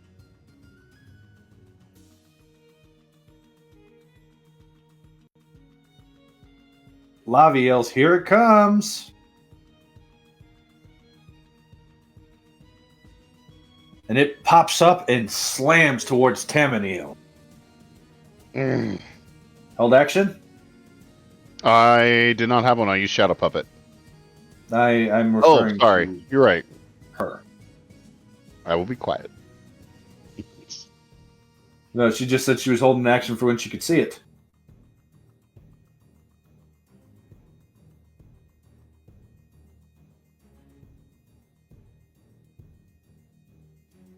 You're not saying anything. My mic's not working. I nodded yes. If I talk, right, only you guys can hear me, not the stream. I'm scrolling on my spell list where I can find the Windstream spell.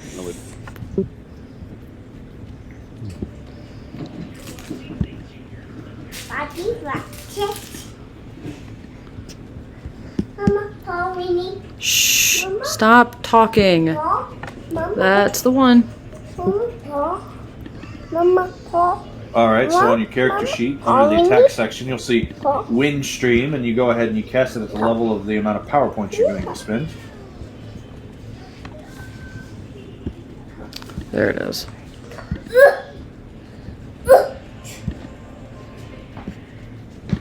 There we go. Strength saving throw. 1, 2. Wow.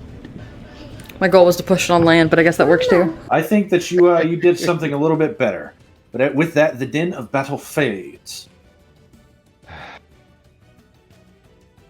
And the ocean in one final...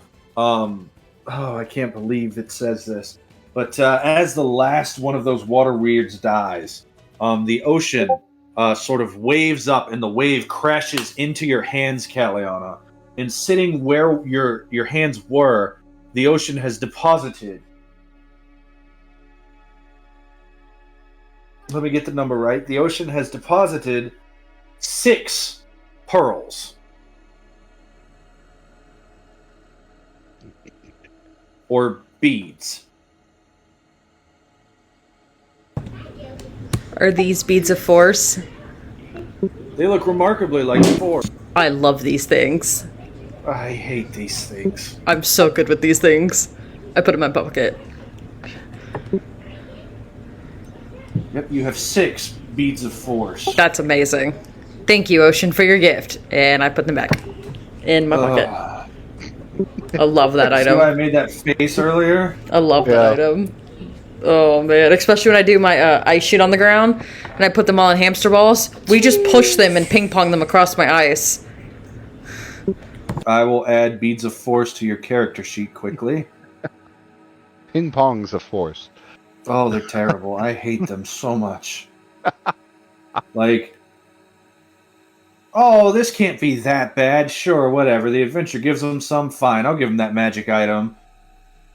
It almost cost a TPK for 1. Yes. And for 2, the party almost got themselves killed by using it. For 2, they really destroyed my boss monster. I did. Alright, let's see. So I do find like the cinematic of that hysterical. We beat all these water weirds, these sharks, and then just randomly this little like water thing comes up, places these beads in her hands, just walks away like, we apologize for this, here's your compensation, we'll leave you alone now. I was thinking Moana. Yeah, if you sign this NDA, Very Moana. then we'll leave these with you. just agreeing that you're not going, you don't want this to go to litigation. We don't want this to go to litigation. And you can keep these handy dandy pearls. Look, you weren't here. We weren't here. No one has to be here. Right? We can both go our own ways, and there's no reason why any of us should be upset. We'll Right? even let you keep the shark. We won't ask questions. You're good. They make lovely door stoppers. Amongst other things. They stop a wide variety of things. We recommend door stoppers. They stop a wide variety of things, not just doors.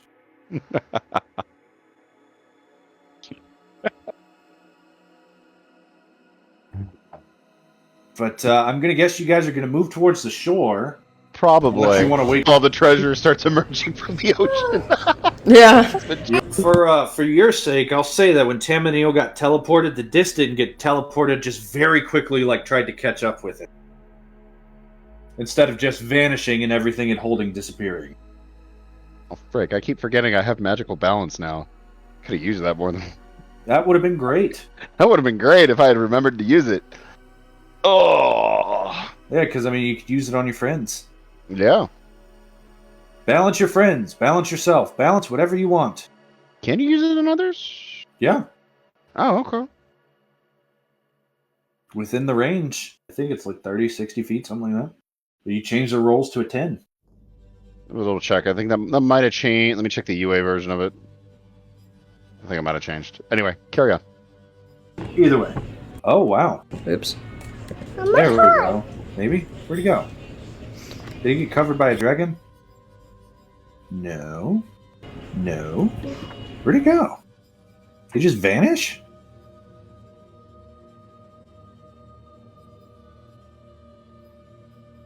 Weird. Thanks, What Roll20. Oh, Caius just disappeared off the board. Whoops. He's very upset by the occurrence of everything here. Yeah, I guess, right? He ran off to go brood or something? Looking off for that single spotlight of moonlight. Yeah, right? He found the only corner in the circle room.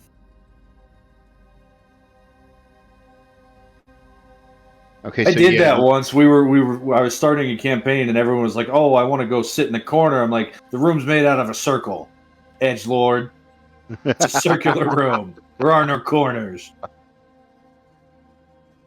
Clever player who's just like, I go take a couple tables, bring them up together in the darker part of the room, and I put a chair in there, and I have made my corner in the circular room. He's so funny.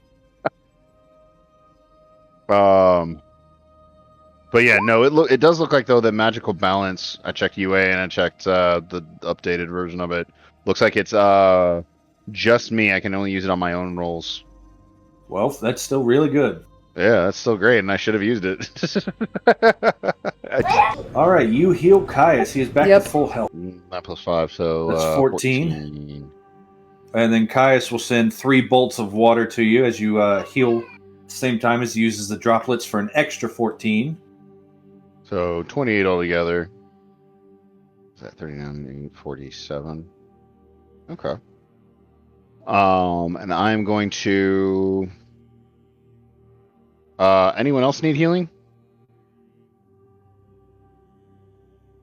How's Lobby. going? I'll heal Lobby at 2nd level. Using Arcane Infusion. Okay. Wow. Hold on. Did I program that right? It rolled a d6 plus 5. Yeah, but I'm casting at 2nd level. Should be another d6. It's 1 times 1 d6. So that is programmed wrong, but it rolled a 4. Gotcha. So she gets how much? 7 and 4 is 11. 11, then plus my spellcasting modifier, which that one is intelligence. So, all right, 16? so 16. She's almost at full health. Okay. Miglione crawls out from under the boat and she goes, I thought you guys were goners. Here, drink this. And he throws a potion at Lavi. She immediately gains 1d8 plus 3 as he gives her a cure wound. 9 more hit points. Nice. But he's an artificer, so it's a potion. Thank you. Well, that was interesting side adventure. Well, I think we know what the beasts from under the sea, terrible sea monsters are. Have you ever encountered anything like that before?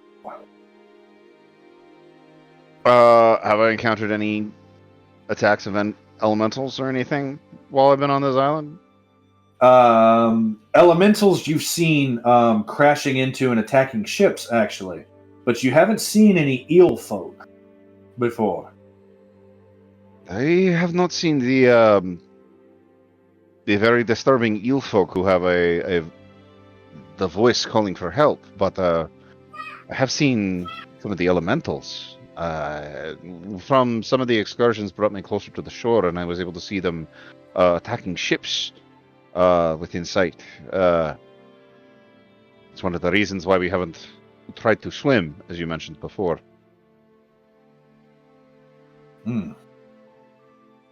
Interesting.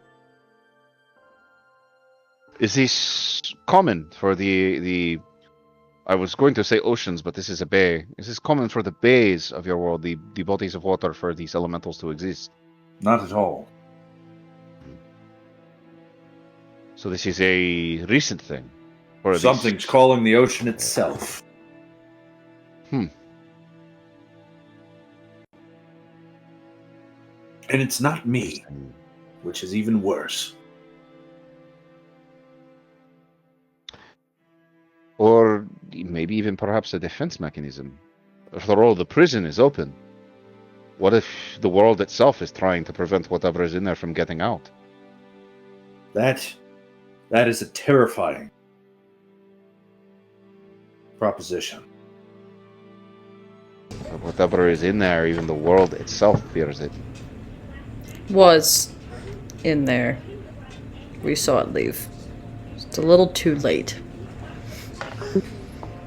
Assuming that was the main prisoner.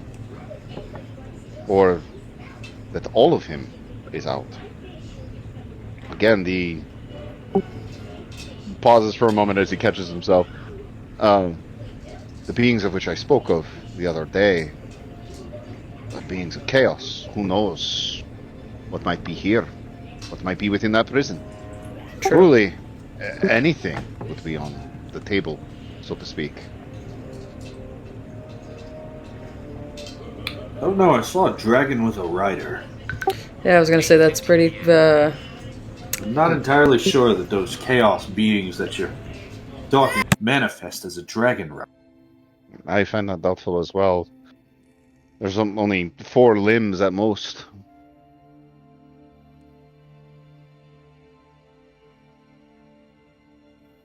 Still, if the lighthouse keeper's in trouble, we should hurry.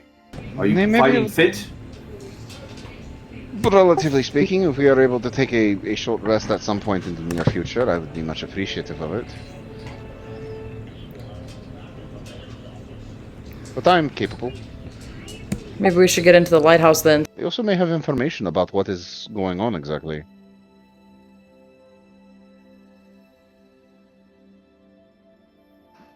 Then we push. Lead the way. You start heading up and towards the path, towards the lighthouse. Up and around the shore. Up the switchbacks. As you go up and around the switchbacks, climbing this rocky pathway towards the lighthouse, you can see that the lighthouse is surrounded by a crumbling stone wall with a wooden gate that has been broken open.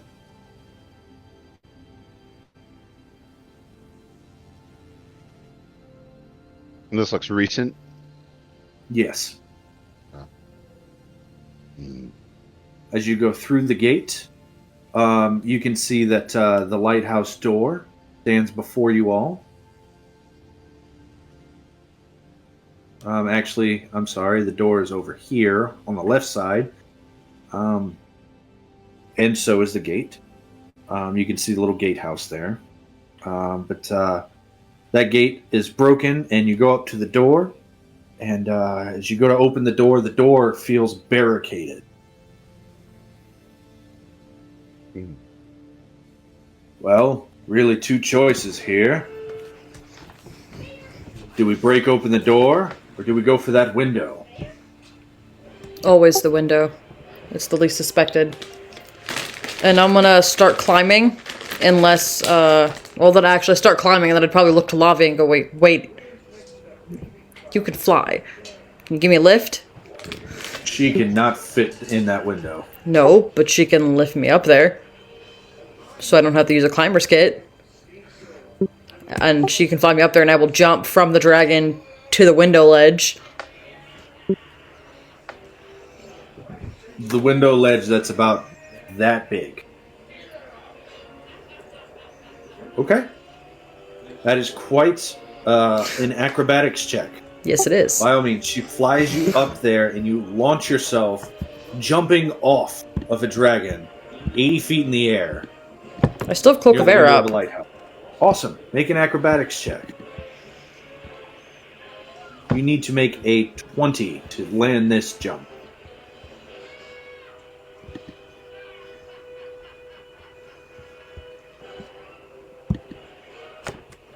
Nope. So whenever you try to do this, your foot lands on the ledge of the window, but when it does, the ledge cracks and breaks, tumbling to the ground. You don't fall because of your focus and mastery of air. This two small little vortices of air underneath your feet hold you aloft. With my climber racial ability, would that help at all? No, you're not climbing. Okay. I'm gonna try it again. Well, you're up here. As far as getting into the window, make me... There it is. Make me an athletics check at disadvantage. Okay. I think...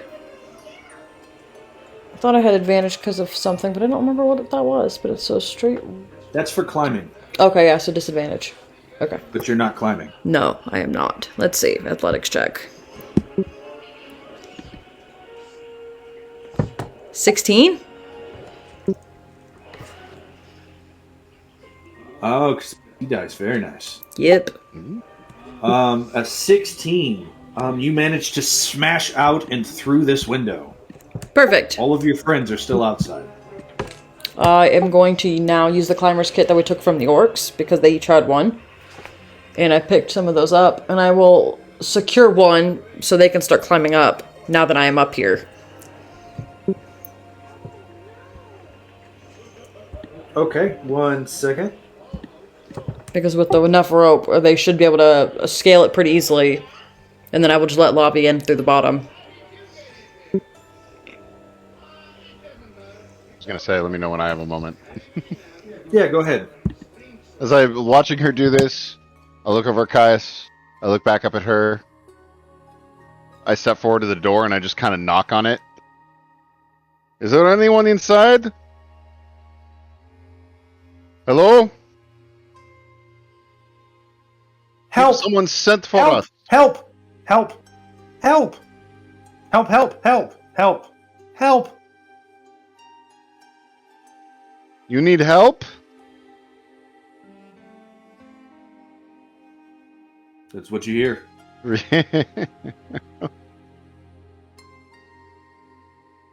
Kaliana, you then throw a rope down.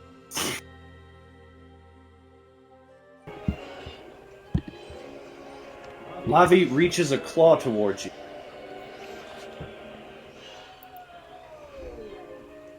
Oh!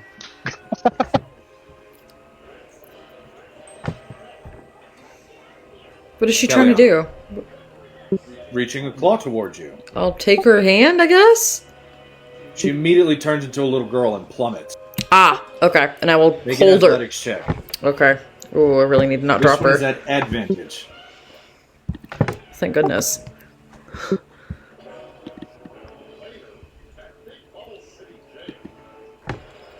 20? 20. Absolutely grab hold of her and hold tight and haul her into the window. Yep. She says, thank you for uppies. You're welcome.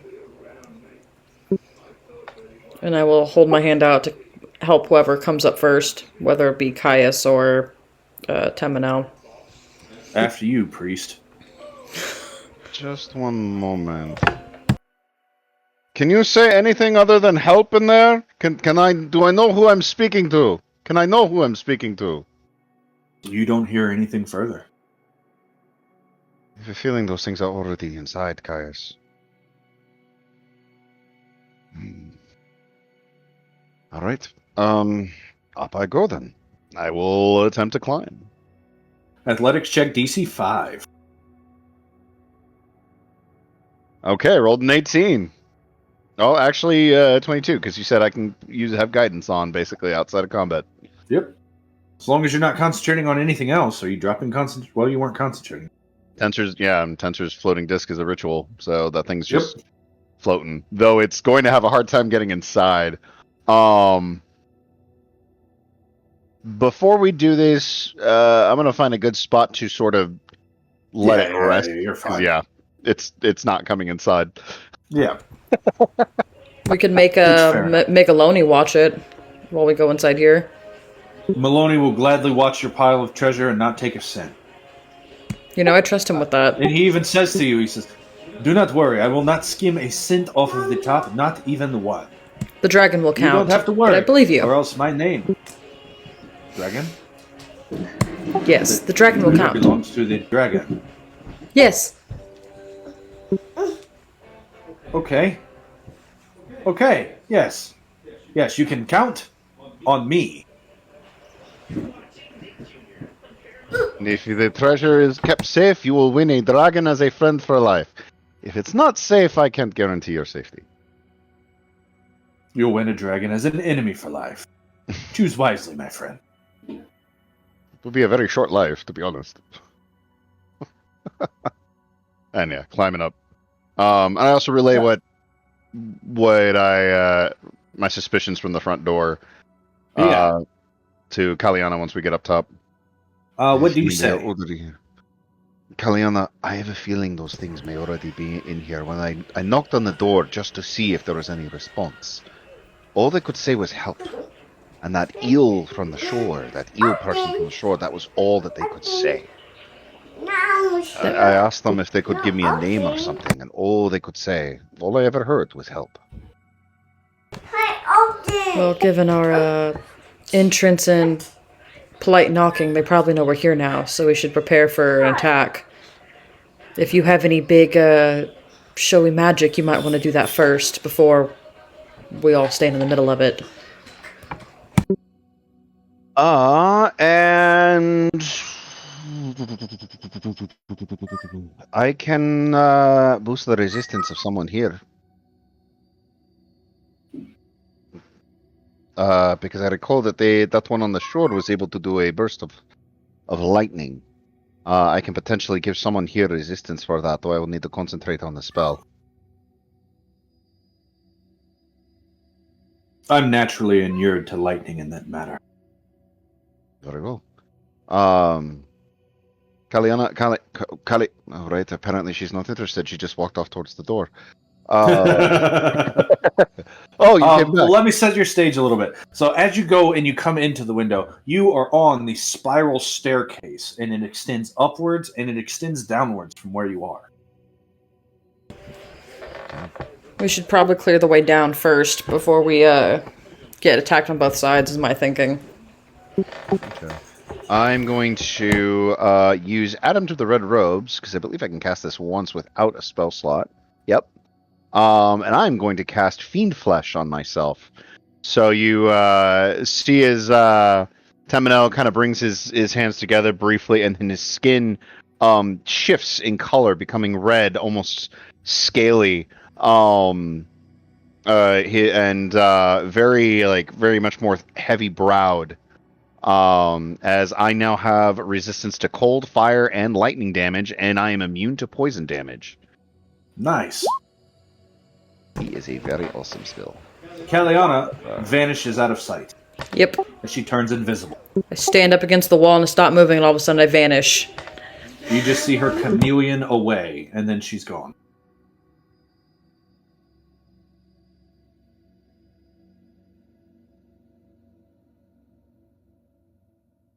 All right. So that is spent. Well, lead the way then. And Caius is gonna start going downwards, weapon drawn. Echo first, and then him. I imagine that Kaliana is in front of them, though Caius cannot tell. Yep, I would be in front. Lavi will stay in the back, behind Tamanil. That's a pretty good lineup. Just in case something comes from behind us, I'll keep you safe. That does make me... We rely on you a great deal. Yeah, you were gonna drown.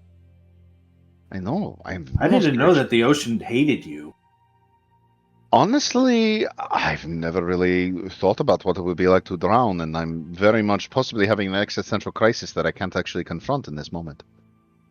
Me too. I've never seen the big wet thing before, but I heard them call it the ocean. I mean, I've seen it before, but I've never been in it and breathing. I don't think that's a good combination. Well, I don't think, if it makes you feel better, I don't think you have yet either been in it and breathing. Stop moving your token. I have you in between two maps right now because I don't have a map of this stairwell between floors.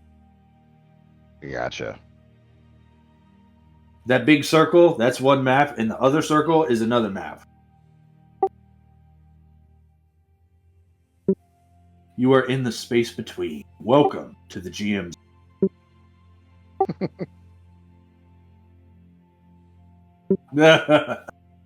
So, Kaliana, you're leading the way. You go to the door. The door is barricaded from your side. Make an athletics check. While she's doing that... and I will say that your disadvantage and advantage will cancel each other out. 14. 17. You said it was barricaded from this side? It is, yes. Is there someone else in here? You don't see anyone else in here, but the stairs do go up. But you went down. But Kaliana, you start unstacking the barricade. Let me check passive perceptions real quick. But with a 17, I think you're going to be okay.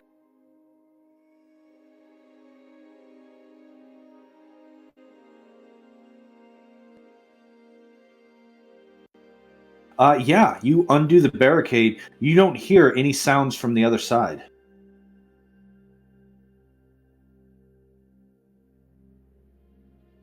You want to proceed through the door? You can't even see her. You just see the barricade start disappearing. Yeah, it just starts moving by itself. And then as soon as I can see, and I'm going to open the door, and I'm going to cast Ice Sheet as soon as the door's open. Well, before you do that, Tamanil was trying to speak to you. Ah, okay. Kaliana, I'm assuming she's nearby. Caius and Kaliana, the barricade was on this side. There is someone potentially on this side of the barricade. Which means... Or possibly further up. Telepathically, which means my guess is the bad guys that I need to kill are on the other side of the store. I'm not good at the whole, talking to the people that need rescuing. I'm really good at dispatching of the, creatures, though. Very well. But what if it is an enemy who is behind us? Shall I go upstairs and see who is there? You can if you want. I will commit mass amounts of murder. to the enemies. I think under the circumstance that is acceptable. I am going to start making my way upstairs. You start going upstairs. Caliana, you said you creak open the door. Yeah, and then I cast a sheet of Let me show ice. you what you see. Because they can't see you. What you see as you creak around the corner is a number of these eel folk. These eel folk are all wearing blonde wigs, and they're facing in your direction. Their backs turned towards the front door. And you see that they're holding spears and crossbows ready, holding attacks for someone to open the front door. The front door is barricaded with tables and chairs, and they're all facing your direction. And for the first time, you get a good look at them, and you see that they have eye sockets with no eyes. They're completely blind.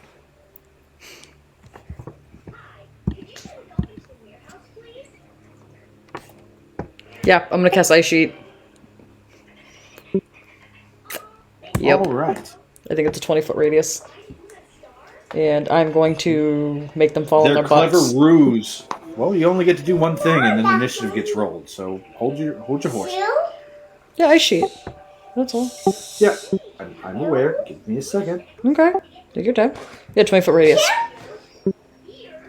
Yep, and if they move, they gotta make a dex save or fall prone. And I think it takes So up the most of this room. The room is filled with smashed barrels and chairs. Tapestries of nautilus shells have been ripped and torn off of the walls, and you can see the 6 eel folk in there. Caius is right behind you with his echo. Tamanil has decided to go upstairs, and we're going to visit that as you and Caius roll initiative. Actually, go ahead and you roll initiative too, Tamanil.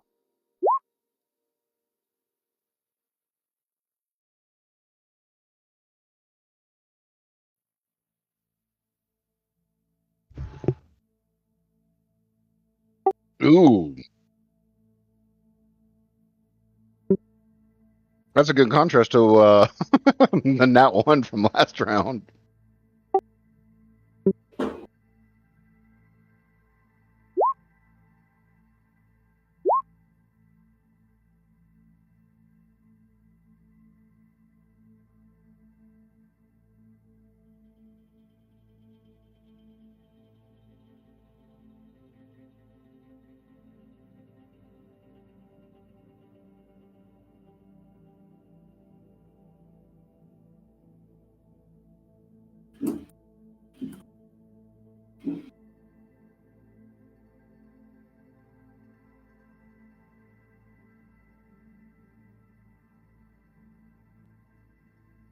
Oh, a 5.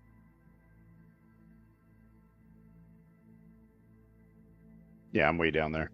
Yep. All right, so you freeze the entire ground. It will cover this entire area. I do have the alert feat. I don't know if that helps it or makes a difference, but Yeah, I mean, you're already in the surprise round because you stealthed your way forward and everything. okay. But I will Ice Sheet, and Hold on one second, because that's what you do. You ice sheet. And that's it. I had a question though, because I'm not focused in Sheet of Ice, but I'm focused in Cloak Mastery of Air. I'm not really touching the ground, so would I be affected this because of air? Throw up your Mastery of Air and see what the words say. Okay. Because as far as I'm aware, the floating above the ground is just a flavor thing, and mechanically, it's you can't fall. But we'll see what the text says. Let's see. He makes a dex save. He saves. Cool. He makes a dex save. What's your DC?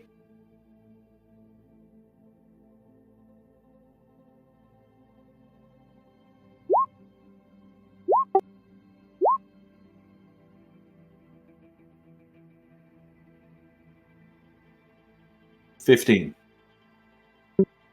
Okay. Everybody except the one who got a nat 20 falls prone.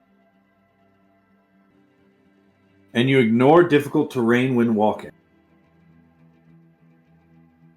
Okay, so your speed's not affected, but you still would have to make the save against the sled. Okay, but I could, if I move, so I could always switch it on my turn and be fine. Yes.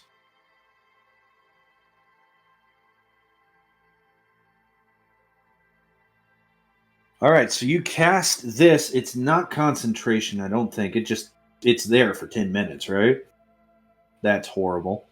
So you sit there and you break your stealth and you conjure out this this frozen sanctuary of ice, turning this nice little semicircle room into an ice rink.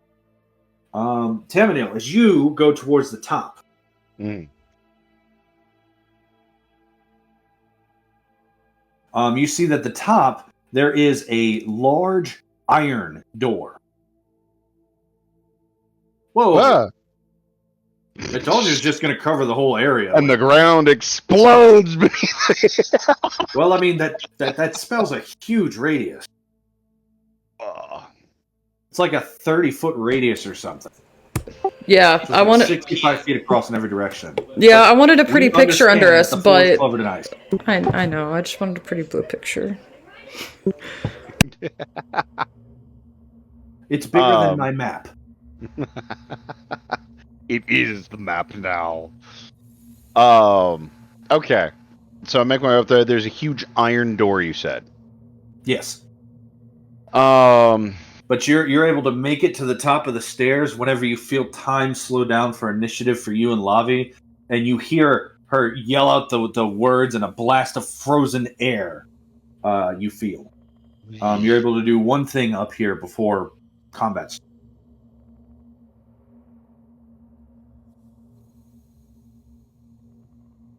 Tamanel is polite. I knock on the door, and I say, "Do not be afraid. We are allies who have come to help you." You take 8 points of fire damage when you knock on the door, and you see that the iron door is red hot.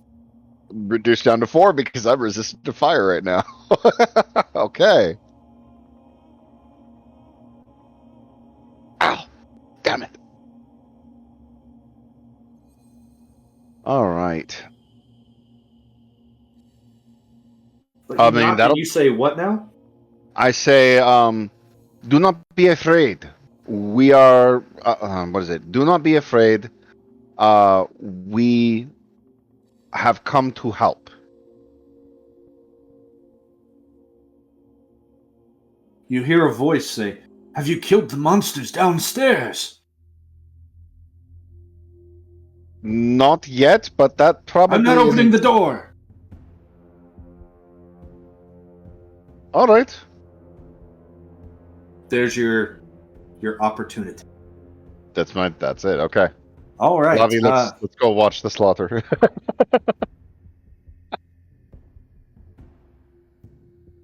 With that loud ability, that one's going to open the door. And he has to make a dex save now as he steps out. He saves. So he steps around the corner, sees you, moves towards you, and is going to attack. And he is a regular Earfolk. So he attacks with his long knife and lunges. That's a 8 to hit you. So you do not take 10 points of piercing damage. The Eelfolk Hunter, who got a nat 20, is going to step forward 5 feet, and he's going to cross his arms, and you see electricity start to crackle, and he bursts. I need you to make a dexterity saving throw.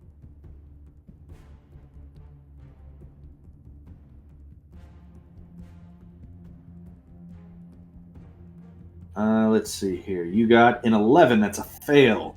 So you will take 10 points of lightning damage.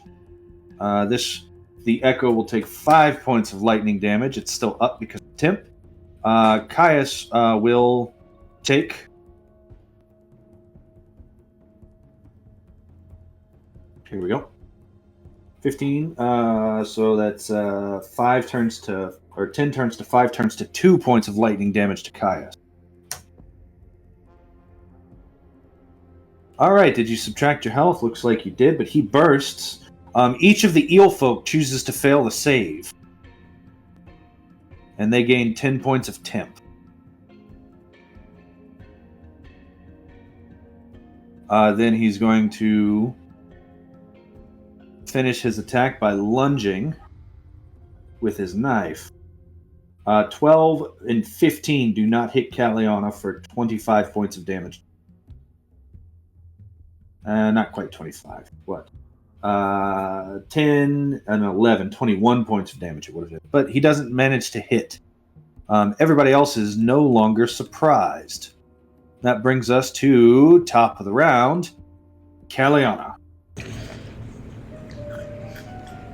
All right, in order to get disadvantage on these attack rolls against me, I'm going to Cloak of Air. Okay. And I'm in this doorway, right? Relatively, like Caius' Echo could squeeze around you if he wanted to, but Okay. Well, no, I'm fine with this funnel. It's fine. I'm okay with this. I just wanted to make sure if they needed to squeeze, Caius could get out, but that's fine. I don't mind holding the door. So I'm going to Cloak of Air as a bonus action, which does not heal me, and then I will I need to make a dexterity saving throw at the start of your turn. Then I didn't move. It's only when you move. it's when you start your turn and move 10 feet. Ooh. Okay.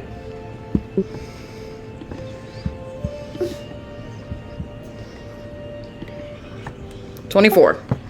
Yeah, you make your own save. You feel your feet start to give out beneath you, but you steady yourself. And then you activate your Cloak of Air. Yep.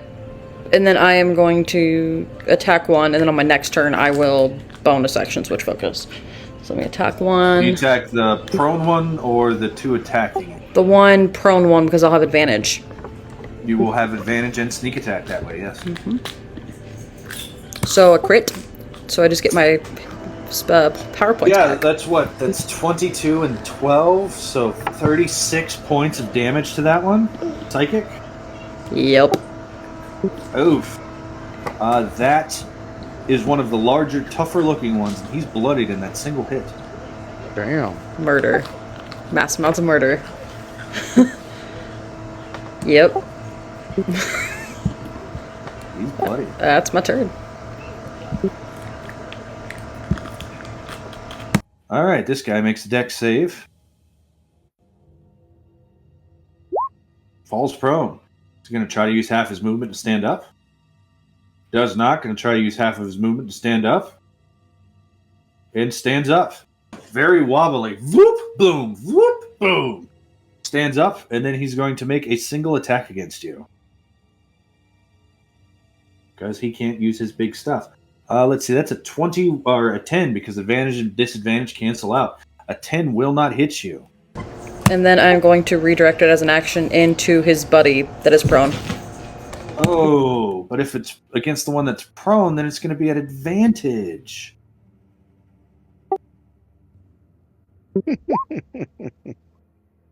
He does 2 points of slashing damage to the one on the ground.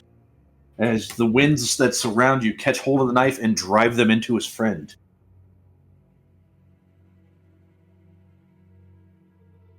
This one does not recharge his electric attack, so he's going to stab at you twice. With a 9 and an 8, will not connect.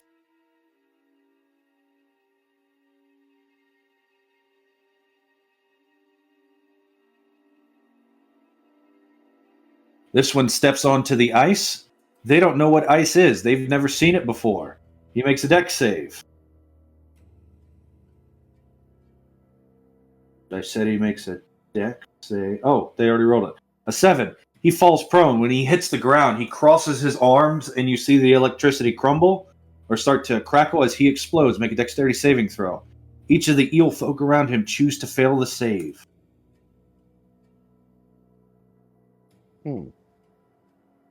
And they all get 10 temp.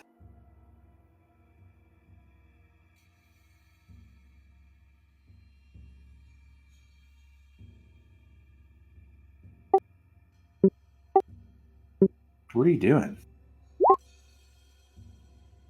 Oh, I saw the thing measuring and I didn't know what that was. 17. That was me. That shouldn't have been broadcasting. 17, so 8 turns to 4 points of lightning damage, and he is prone. He Yeah, but I should be able to turn off the broadcast, which I thought I had that turned off. tries to stand up. And he does stand up with the rest of his movement. That's his turn.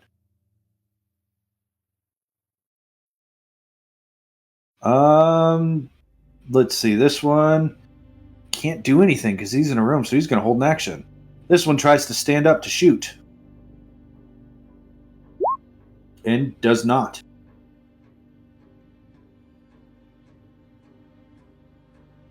And he's going to use his action to try and stand up. Will you let me know if any of them roll With nat dash. once? Yep. This one, so that one, he just slips and slides over and over and over again.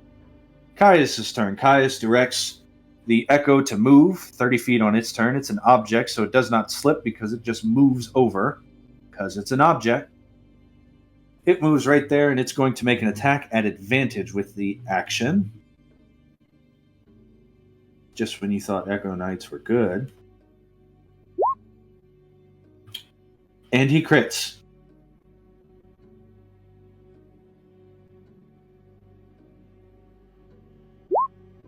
For 58 points of damage to the prone one, it dies. With his bonus action, he's going to swing a second time.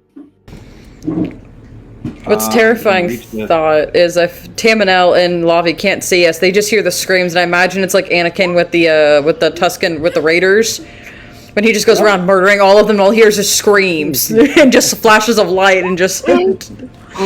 You hear more screams as he does 60 points of damage to this prone one, and it dies. That's Caius' turn. That one just died. Didn't even get a turn. This one holds an action. Oh, it died. 2 of them died. Oh. Death Burst goes off.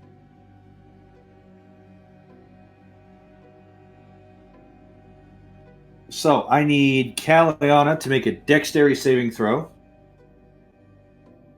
As well as the object. So you will save for half for both, so it'll be 8 turn to 4 and 4 turn to 2, 6 points of electric damage to Caliana. All the eel folk choose to fail.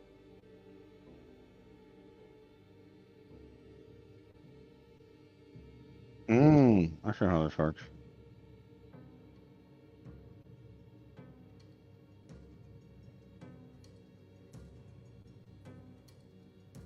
The monsters get talents too, guys. No, I think this one's great. Because this is a great one where it's like, you can't kill them all really quickly. They're just going to gain temp. The Echo is out of temp and is at its single hit point after the 2 death explosions. That one's dead. That one will wait. Because the doorway's blocked. That one will wait. Holding actions, holding actions. These 2 are prone, so they're going to try and, after seeing that one, this one's going to use all of its movement, crawl on top of the table, and then it's going to use its action to dash and stand up. But that's its whole turn. This one does the same thing. It uses its whole turn to stand up on the table. Because the ground is covered in this strange liquid. Tamanil, you're 60 foot up a set of stairs. I casually start walking down the stairs. And then I will take an action to casually continue walking down the stairs. And that will get you to that spot. Cool. You actually are where you are on the map. Marvelous. Top and then oh, go ahead. Yeah, I peek around the corner, see what's going on. I'm going to use a bonus action and cast Crimson Lash, so I now have a melee weapon.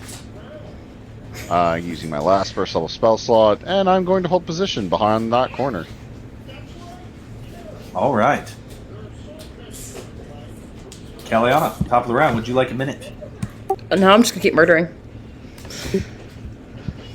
What would you like to do? Oh, start of your turn. Make a dexterity saving throw. Yep, because I can't switch my focus yet. I'm gonna wait till my turn. So let's see. Dex save is a 16, which saves. So I will bonus All right, action your switch turn. my focus to Mastery of Ice. Turn into Mastery of Ice. You can now ignore the ice on the ground. Yay. And then I will, as an action, attack the prone one with advantage and sneak attack. There are no prone ones within range of you. I thought the blue one with the dot was prone. You have a 10-foot reach? Well, there's one right in front of me, I thought. He's got like a yellow token on him? Right here. Yeah. No, he's not prone. Oh, okay. I thought the blue dot meant prone. No, the blue dot means that he expended his ability, that recharge, just like coffee. Oh, okay. For the orange-tinted ones, that's the ones that can explode with electricity. They're bigger and beefier and means prone. Okay. I will just attack one next to me then. Okay, go ahead and make your attack roll.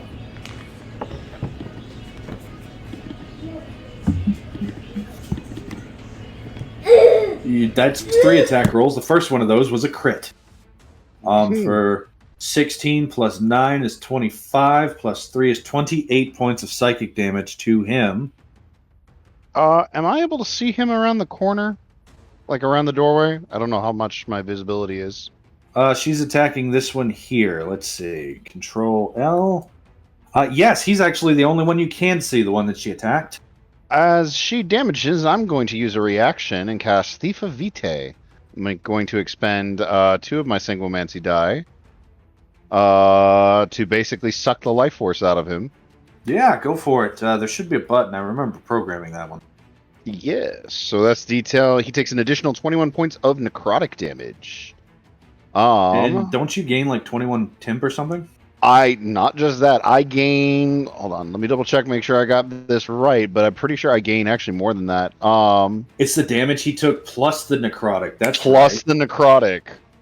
And all of that that becomes up for temporary you. hit point for me.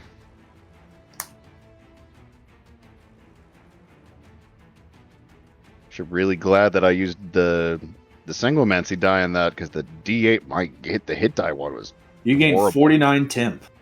Woo! And he dies. As you cut into this one, and when you do, you see just the blood inside of his chest sort of pull up and go shooting past your head and hits and surrounds Tamanil in sort of this shield of life force. You almost see and it like starts to glow with a celestial light. you almost see like some of it almost like starting to form almost what looks like the beginnings of a wing on the left side. That's cool. That's really cool. We make a scary good team, the 3 of us. That's terrifying. Anything further? All right, I'm going to take that as a no. Illfolk Nat 20 just got murdered by Sanguimancy. This Illfolk with a Nat 20 ceased to recharge electricity attack. He does not, so he makes a dex save. And does not fall prone. So he attacks twice. 24 and a 24 to hit Kaliana. It has been my turn, and I will use a reaction to use my Iron Durability Discipline Iron Hide. Spend 2 power points, which will heal me for 2, and my AC is now 4 higher, so it'll miss. Okay, that's 1 attack. So the second one is going to hit, I believe. Was it a Right. disadvantage? Disadvantage and advantage canceled out. Okay. Yep, I think. Oh yeah, because it's 21 plus 4, because it's 2 plus 2 AC for each power point, so that's 4 to my AC. We're 21 right now, so it's a 25 total. Till the Yeah, that next made turn. the first 24 miss. Okay. Oh, it then lasts here. until next turn? Yeah. Oh, I thought it was just against 1 attack. No, it says it lasts until the start of your next turn. Neat. So then, never mind. The 24 is going to miss as well. You don't take 6 points of damage. That's his turn. This one is on the ground prone. No, he stood up at the end of his turn, and he recharges, so he chooses to explode whether he falls prone or not. So he makes a dex save. He fails, he falls prone. He's going to try and use his movement to stand up. He fails, he does fall prone. He explodes with his electric attack. Kaliana, make a dexterity saving throw. Dex save and a concentration check, right? Yes. Against 7 lightning damage, DC 13 dex save. Oops. Ooh. Oh, alright, you take 7 lightning damage and you need a DC 10 concentration check. You keep the concentration of Cloak of Air, but you do take the full brunt of the 7 lightning damage. Which I believe hits you for 10. This one, he can't move because he fell prone, so he's kind of stuck. That one's stuck. This one, seeing his other buddies, is going to use his turn to climb up on the table. Let's see, dex save to stand up. Oh, so he stands up, he climbs up with his movement, and then he's going to use his long knife. But gets an 18 to hit Kaliana, so he misses when he throws that knife at you. Caius' turn. Caius directs his Echo to move, and will attack with flanking for advantage. That's 22 to hit for 19, 22. And then the bonus action attack is a crit.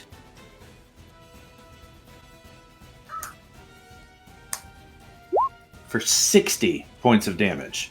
Don't you wish you vitaed that one? Yeah. You would have had 82 temp at that point, but that will kill that one. It explodes. The Echo will pop, because it only had 1 hit point. Saving for half isn't going to save it. Kaliana needs to make a dexterity saving throw. So does Tamaniel and Caius. 21. That'll save for half. 10 will fail for half because he's resistant to electricity. 11 will fail for full for Kaliana, and the full is 5. That gets reduced down to 2. Yep. And then I'm also resistant to lightning right now because of Fiend Flesh, which gets reduced down to 1, and I need to make a concentration check. Yep, DC 10. Ooh, Kaliana drops Cloak of Air. Who's a DC 10. 15. I'm good.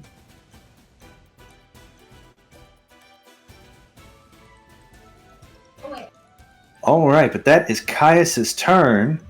That brings us to this guy who is still holding an action, can't get out of that room. This one does the same thing. This one, actually, he's going to move there. Fantastic. This one does the same thing. This one, now safely on top of the table, is going to run, jump, and lunge at Kaliana, trying to stab at her. This is going to end really good or really bad. From the depths of Eel, I stab at thee! Alright, at advantage, that's an 18 to hit Kaliana. Still misses. He lunges, he jumps, he goes to stab, and he would have done major, major damage. 14 points of damage. He hits the ground, and immediately... Falls? Oh. You're gonna see. Goes ass up. Whoop, bam! He doesn't have a movement action to spin to stand up, so he is now prone next to you. This is gonna really suck for him. They're encountering something new.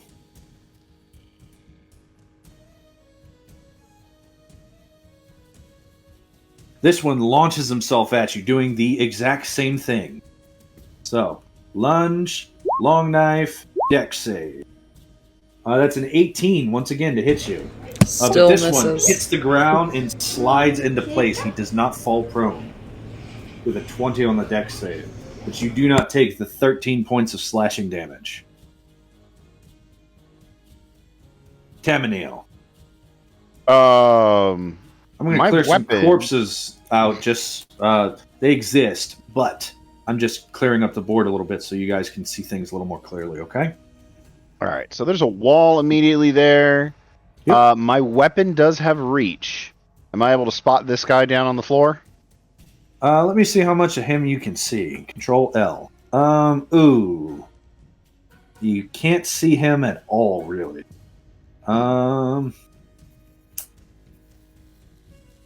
Yeah, looking at what your token sees. Yeah.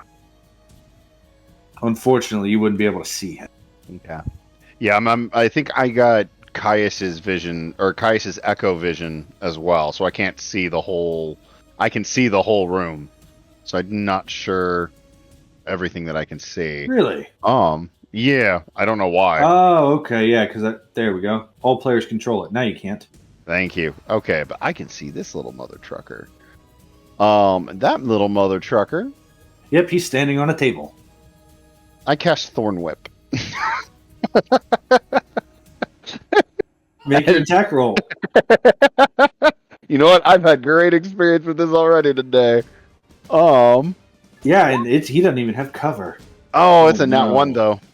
Oh, I was gonna say you don't have advantage from anything, do you? It'd be great if I had advantage, because then it's a nat 20. Unless he can't see me for whatever reason. No, he seems to knowingly dodge out of the way, even though these things have empty, hollow eye socket.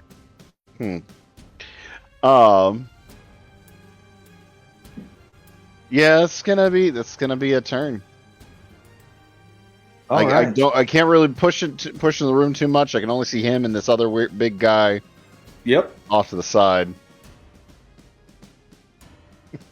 If only that had been advantage. Yep. That brings us to the top of the round. Kaliana. I am going to attack and bonus action attack the prone guy in front of me.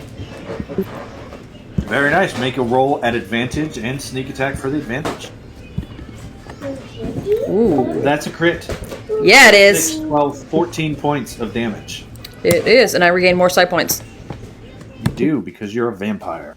A psionic vampire. You stab into this thing with your action, and you feel a surge in life force. What would you like to do with your bonus action? Stab him again? Mm-hmm. Alright, go ahead and make another soul knife attack. Because it's a soul knife, you don't need 2-weapon fighting. 19 is going to hit for another 8 points of psychic damage to him. And you see the electricity that was scourging across this thing's body, acting as a protective barrier, has faded and passed. Okay. So we got the temp away.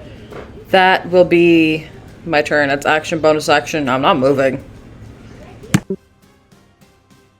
All right. Let's see. That one is dead. This one is prone. Let's see if he recharges his ability or stands up. He does not recharge, so he wants to stand up. He does. He stands up, and he's going to lunge out towards you with that long knife of his. Stretching out that arm and stabbing out at you. He does not get the lunge, but he does get 2 attacks. That's a nat 20 and a 15.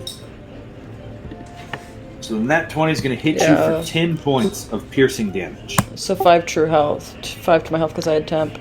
Yeah, so there's nothing I can do about nat 20s. I don't have rerolls. Not yet. Almost. Yep. And then he backs into that room.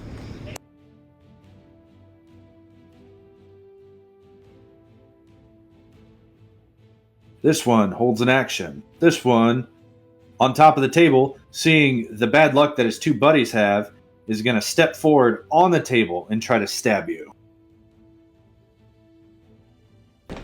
1 attack at advantage with a lunge. Let's see, that is a 23 to hit you. I am going to use another PowerPoint to add 2 to my AC to make that miss. Alright, so 23, he stabs down at you. When you do, you focus your mind on iron, on steel, and it deflects the blow of his knife with a spark. Caius' turn. Caius, as a bonus action, will summon his Echo.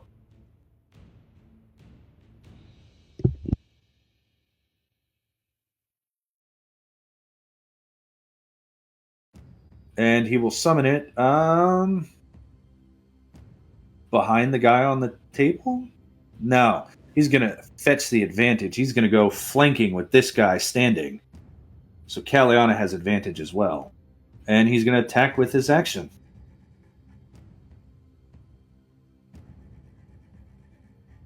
In crit.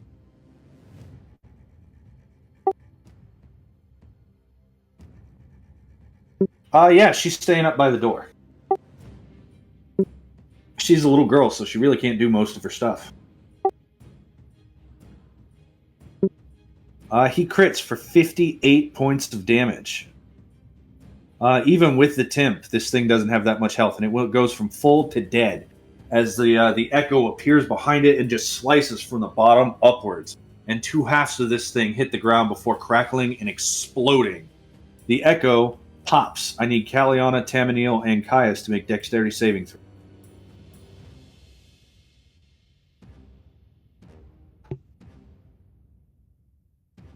Let's throw the Death Burst up there.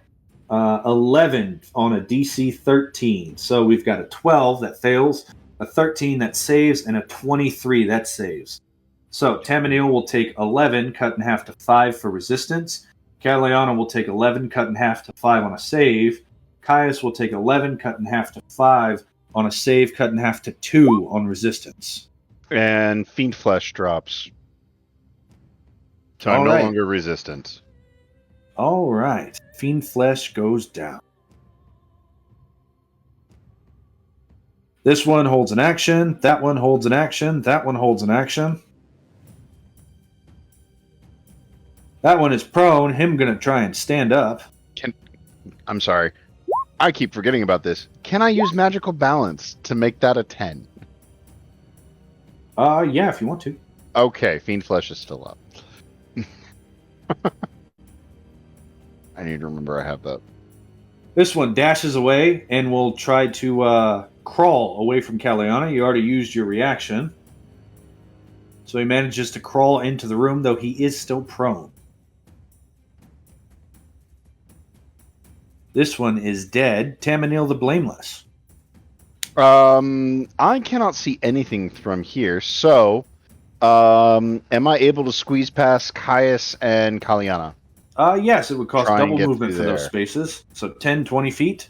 10, and 20. make a dexterity saving throw as soon as you hit the bottom of the stairs. 17. You hold your feet underneath you on this icy surface. You feel that if you were to move 5 more feet, you would have to repeat the save. Okay. Because it's every 10 feet you move. Not going to do that. I can see into this. I can see into this room now, and I see all these guys hanging out, chilling. Yes, and all their held actions go off. That's 1, 2. Okay, yeah, that's only 2 of them. 2 of their held actions go off as they throw knives at you. Okay. But you can still take your action. 1, 2. That's a 24 and a 10 to hit you. 24 will hit, so I take 5 slashing. So I'm at 38 temp. So much fucking temp HP. Okay. You said you're at 38 temp? I'm at 38 temp. I didn't that's update the blue that box. guy. I updated, yeah. I got it. I was updating on my sheet, not on the icon. I got you. Okay. I see them up there. I see this guy here. I feel like having control of this room first before we deal with all that is probably a little bit more important. So I'm going to Crimson Lash this guy in front of me. Where is that spell? As I go whippity whip. The prone 9 to hit. The one right in front of me on the table. Oh, the one on the table. Then yeah, that's going to miss. He just sort of lifts up his feet as the lash goes crawling across the table, getting ready to stab down at you on his turn. And then on a bonus action, I'm going to use Drain Life, which that is a unnatural 20 to hit. I know your token is a little bit bigger than a square. He's actually 1 square away from you. So you're so I can't hit him with Drain Life. Right? Then there's this empty row, and then he's on this row. Gotcha. So you can move 5 feet to go up to him. Yeah, I'll move the 5 feet to go up to him, which does mean I believe I have to make a saving throw. Make a dexterity saving throw, yep. Please be good. I'm going to use magical balance. No, that's not going to make a difference. Is that a nat so, yeah, 1? okay. It's a nat 1. Well, even if I use magic balance, my dex save is. Yep. I get 12. power points back because he rolled a nat 1 on my ability. Okay, so at least something good came of it. Yep. As you hit the ground, you feel some life force flow out of you into the ice and up Caliana. As she seems reinvigorated by your catastrophic failure. 20. You're now prone. Okay, I'm at 25 movement, I believe, going from where my spot originally was. 10, 20... You're at 30 feet of movement where you just went. Okay, then that is going to be it as far as movement. I cannot stand up. But you can attack at disadvantage. I'll take that attack at disadvantage. Let me do this. 8. 8 is not going to connect. All As right. you go across with the whip, he steps over it. You try and reach out towards his foot. He steps over it again, and you see him crackle with electricity. All right. That'll be turn. Caliana. I am going to move into that room because I can't see these people from where I am. So 5, 10, 15 will get me in there. 2, 3 held actions go off. Okay. So it's one of these, and one of these, and one of these. All right, so 13's going to miss, 15's going to miss, and then a dexterity save against lightning for 8 points of damage. All the eel folk choose to fail.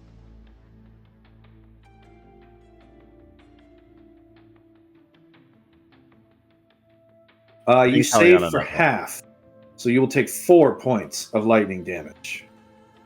So 1 for my temp. We have 1 temp left. Fantastic. And then I will roll against the prone guy because he's prone, right? He is prone. He crawled in there desperately. 19's gonna. Whoa. Yeah, 19 and 23 are both gonna hit as you attack with your action and your bonus action. I'm guessing, right? Yep.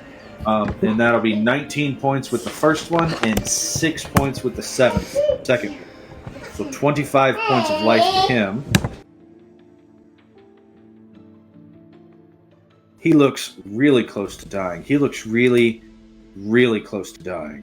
Perhaps you'd like to add some lightning damage to your attack. Sure. Let's use because I can add that per turn. Wait, no. Wait, no. Lightning damage heals them. I'm not doing that. I mean, I'm not helping you. I almost got you. I'm not helping you. Usually forget. You're like, oh, you're right. I can do that. Wait a minute. I'm not helping you. No. Hold up Oh, here. that was good. All right. Absolutely not. This guy in the corner, he sees to recharge his ability. He does not, so he's just going to lunge out with that long neck and try and stab you. 1, 2. Add advantage for flanking. That's a 23 and a 17. I am So you'll going take 3 points to. of piercing. I was going to use my reaction again and spend some power points so I can heal. All right, you use your reaction. Which one of your mini reactions do you use? It's the one I've been using, which is Iron Hide. All right, so you raise your AC by 2 and regain a little bit of life, and you focus on steel, and you hear a sharp ting as sparks come off when the steel hits your steel skin. This one attacks with advantage.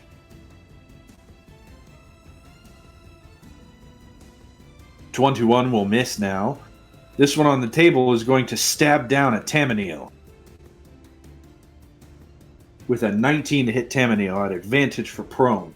That'll hit. That sort of wing made of blood comes up though and takes the hit. That'll be for 15 points of damage. Damn.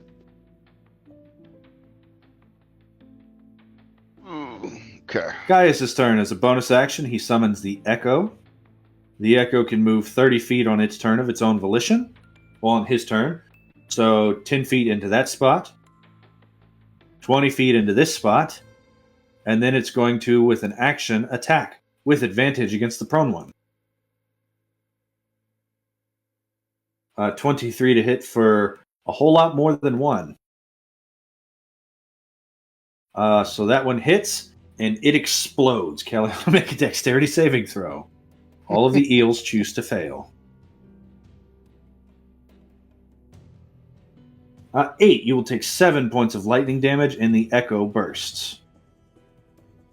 Do any of them have less than 7? I don't believe they do. Nope, so... he does. He gets 7 temp.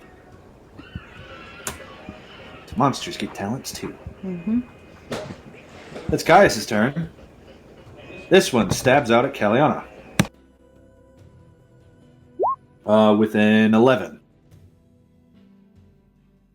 This one sees if he recharges his big burst. He does, so he's going to use that. Caliana needs to make a dexterity saving throw as he explodes. Oops, that was the wrong burst, but it's the same damage. There we go. So 7 points of lightning damage to Caliana.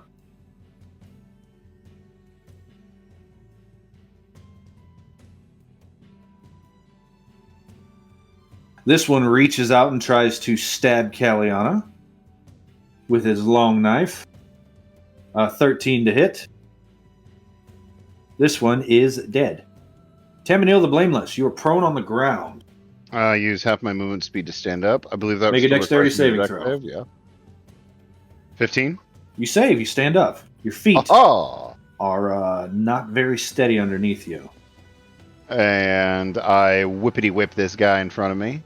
Make an attack roll. 16 is going to hit. And that one is 10 points of necrotic, which he also takes reduced from the top of his hit points, and then he takes an additional 5 points off the top due to blighted. And then What's really interesting is that your damage does damage to his temp, but all of those abilities take away from his actual health because he's at full health. So effectively, you've done 25 points of damage to him. It's such a great spell, and this is a great feat to complement it. You just took 15 points of his max health away. And then bonus action, I'm going to drain life this mother trucker. That is a 14 to hit, I believe. 14 will hit for another 7. Yeah, I'm choosing not to smite yet. So another 7 points of necrotic damage. Okay, he loses 7 health. And that'll be turn. Top of the round. Caliana. I am going to move 5, 10 feet up so Caius Echo can move into the room on his turn. So that'll provoke 1 attack of opportunity. And he will take it. Add advantage for flanking. 21 to hit. I'll let that hit me.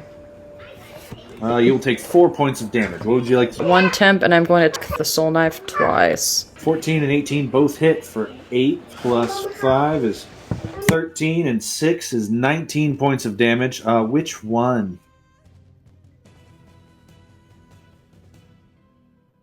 Okay, that one down there.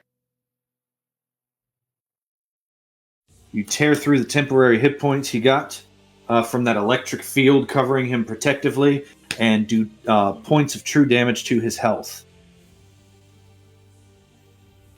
Does this guy recharge?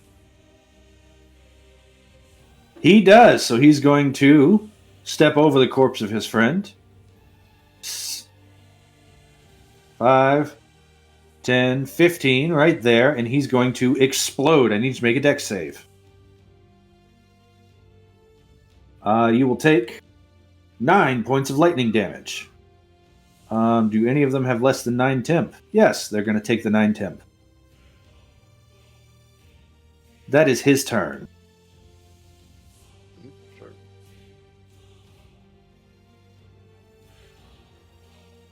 This one, who now has 9 temp, is going to make 1 attack at advantage for flanking. 16 will still miss, though.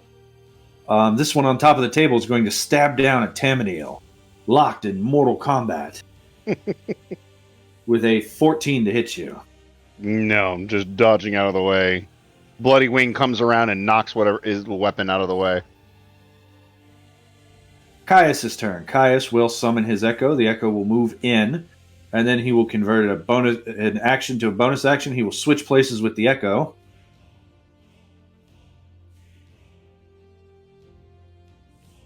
Echo used 10 feet. It's going to move 20 feet. 5, 10, 15. Up. Caius is not on top of Caliana. Control yourself, Caius. Actually, he's going to move to here to give Tamaniel flanking. That is most appreciated. And the Echo will be there. That's Caius' turn as he repositions. Eelfolk tries to stab Caius.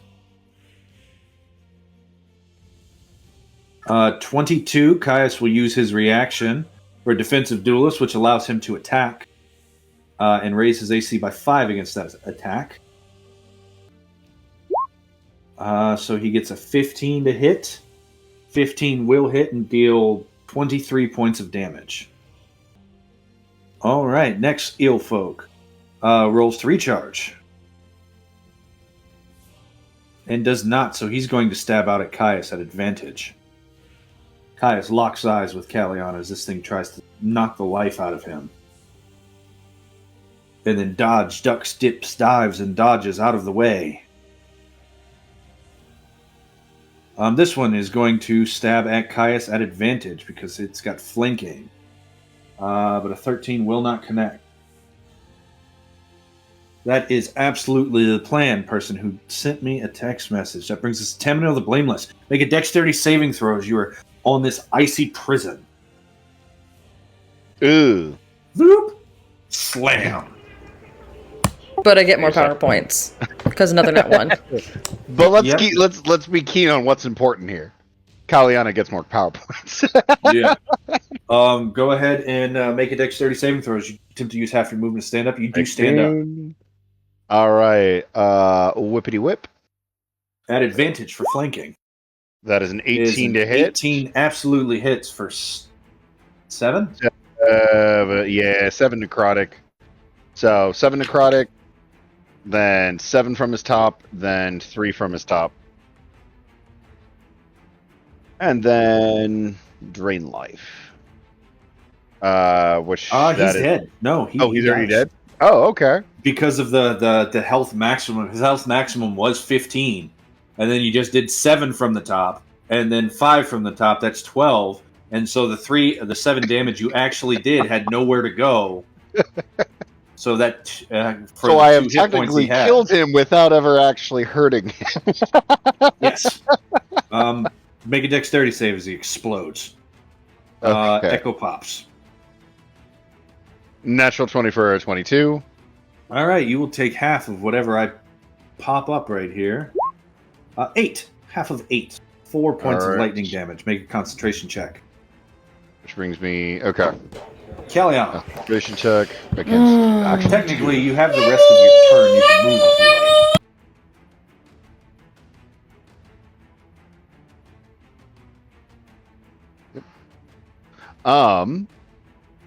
All right, I still have 15 feet of movement. I'm going to go 5. Oh, God. I step over here. It's just like, Am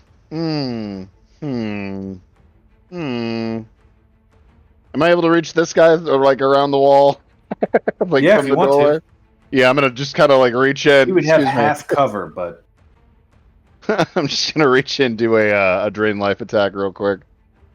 That's a so natural one. Oh, you already did your drain life this round. You said I didn't hit that guy. Yeah, you said he was already dead. Right.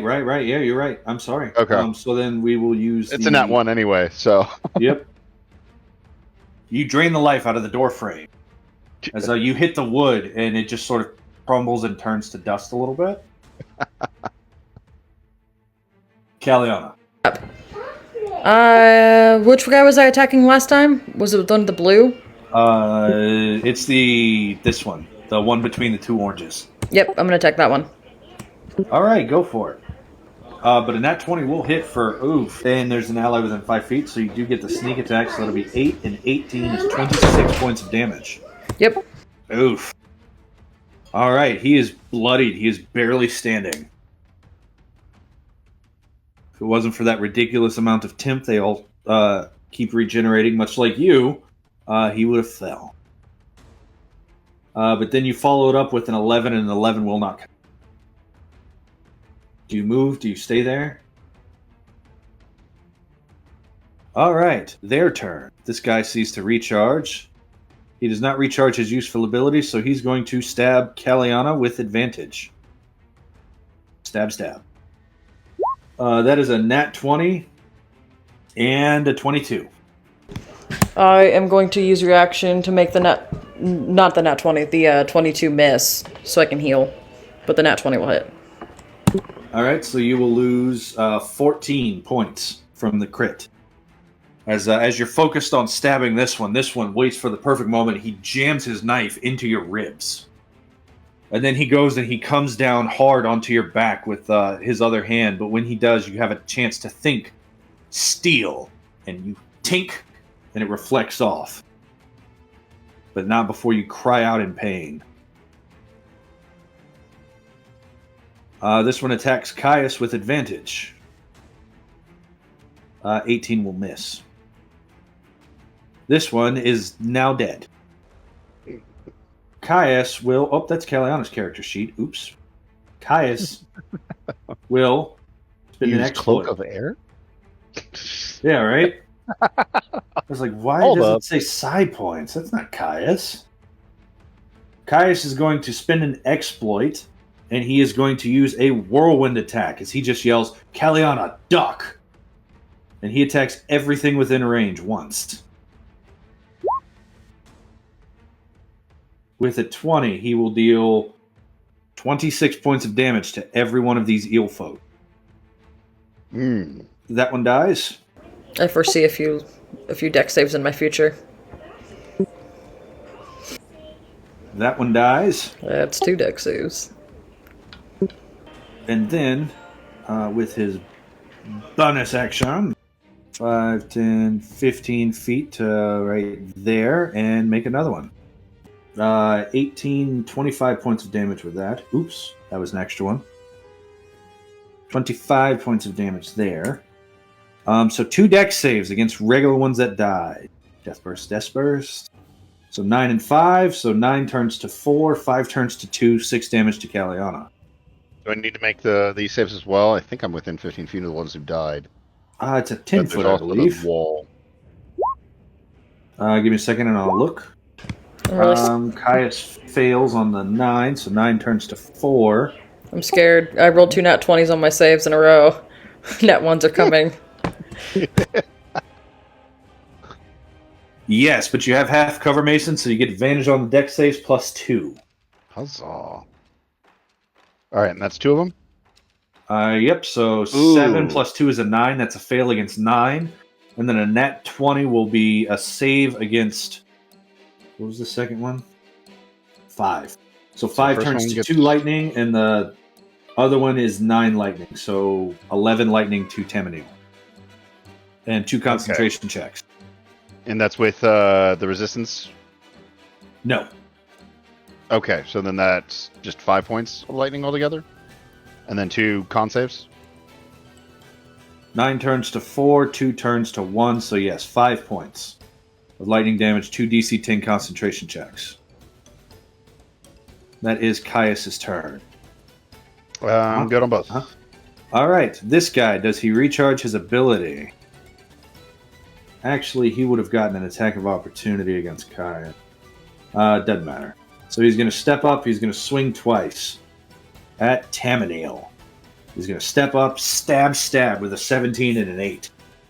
Both will miss. Oh, That Bloodwing is just coming around and going ting ting. very nice. Very frustrating for them. The eel folk is going to reach out, lunge, and attack Kaliana at advantage for flanking with a 23. I'm gonna spend some power points and make that miss because I need to use it to keep healing. You've already used your reaction this round. Oh, then it would miss then if I already used it. Yep, I was going to say.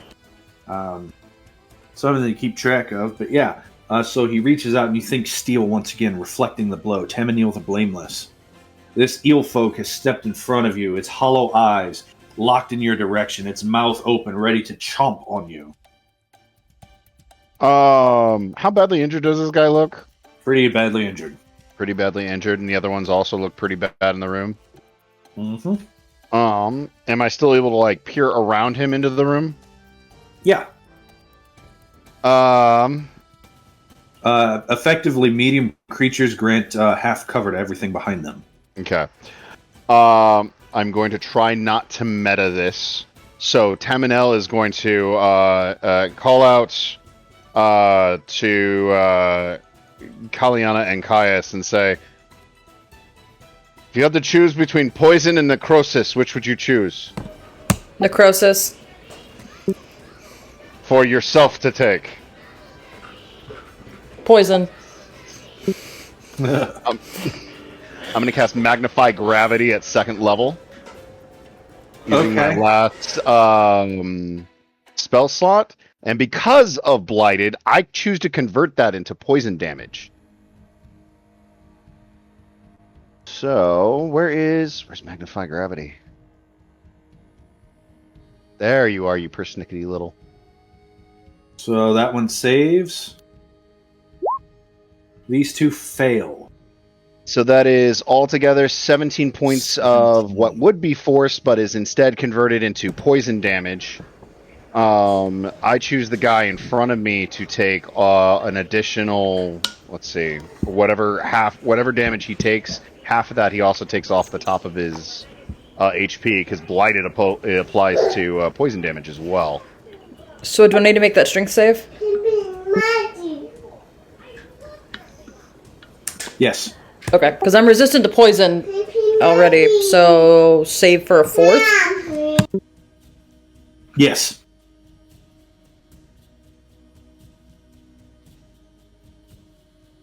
And then bonus action, I'm going to reach out and I'm going to attack this guy, because I can do that as long as I attack or cast a spell. Doing Drain Life. But that's only going to be an 8 to hit. Yeah, so with an 8, an 8's going to miss as you slam down this force of a heavy poisonous fog. Of which he seemed to take the full brunt, but when you reach out with that draining life ability, he avoids the blow. Alright. And that is going to be turn for right now. Galliana. Alright. I'm going to use a bonus action to do Sanctuary of Ice, I think, which gives me 20 temp. Okay. Which is more than I can heal right now, and still give me an attack action. So I'm going to bonus action 20 temp, action to attack with advantage for flanking and sneak attack against the one me and Caius are next to. Alright, go ahead and roll your attack. And that's a crit, so I get side points. He explodes. Make a dex save.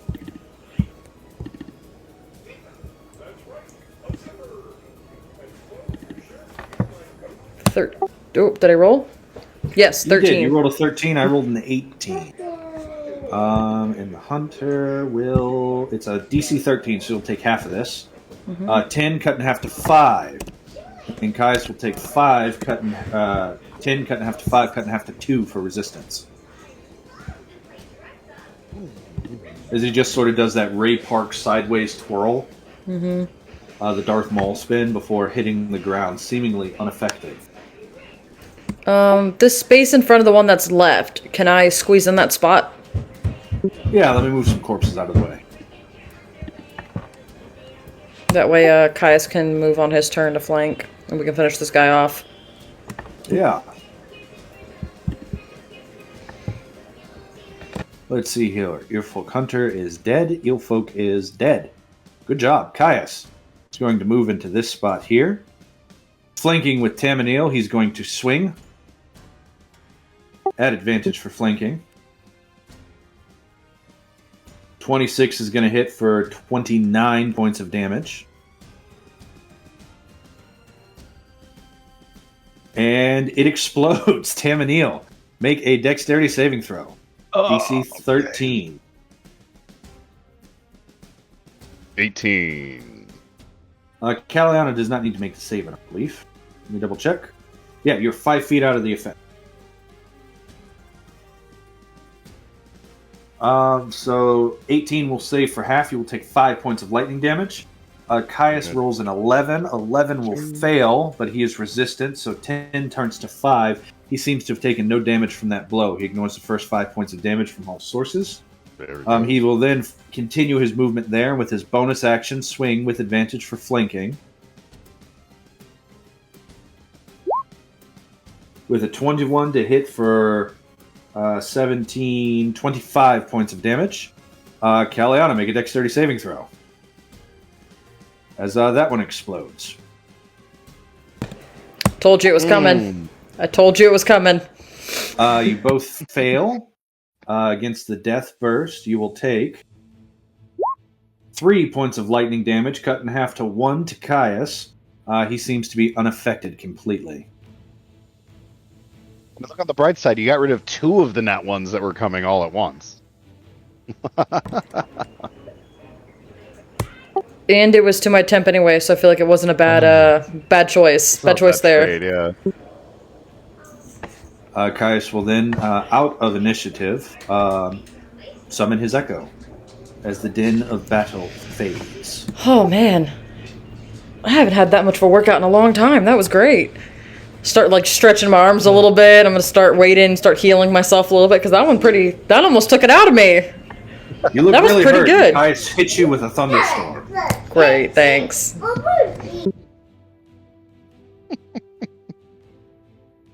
All right. Well, that went very well. He Apologies hits you with for a blast for a heal.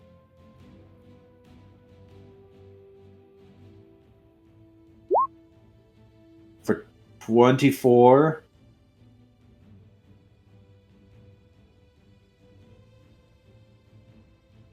Yeah, 24 points of healing. Why does it roll up? Because that's still attached. Oops. Yep, 24 points of healing. You as well, Tamanil. Thank you. I appreciate that. It won't take much to heal me up. I didn't. My real HP didn't take that much damage. Do you require more, Caliana? Are you full? I'll be okay. He hits you a second time. I feel like you just like striking with me with lightning. As you get struck with lightning for another 11 points of healing. That's close enough. Thank you. Are you sure? And you see lightning dancing across his hands again. I'm sure. The rest can wait.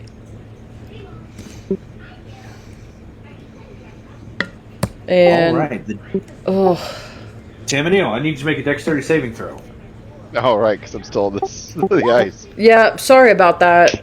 I can't get rid of it. You can't turn that off. I can't. I'm sorry.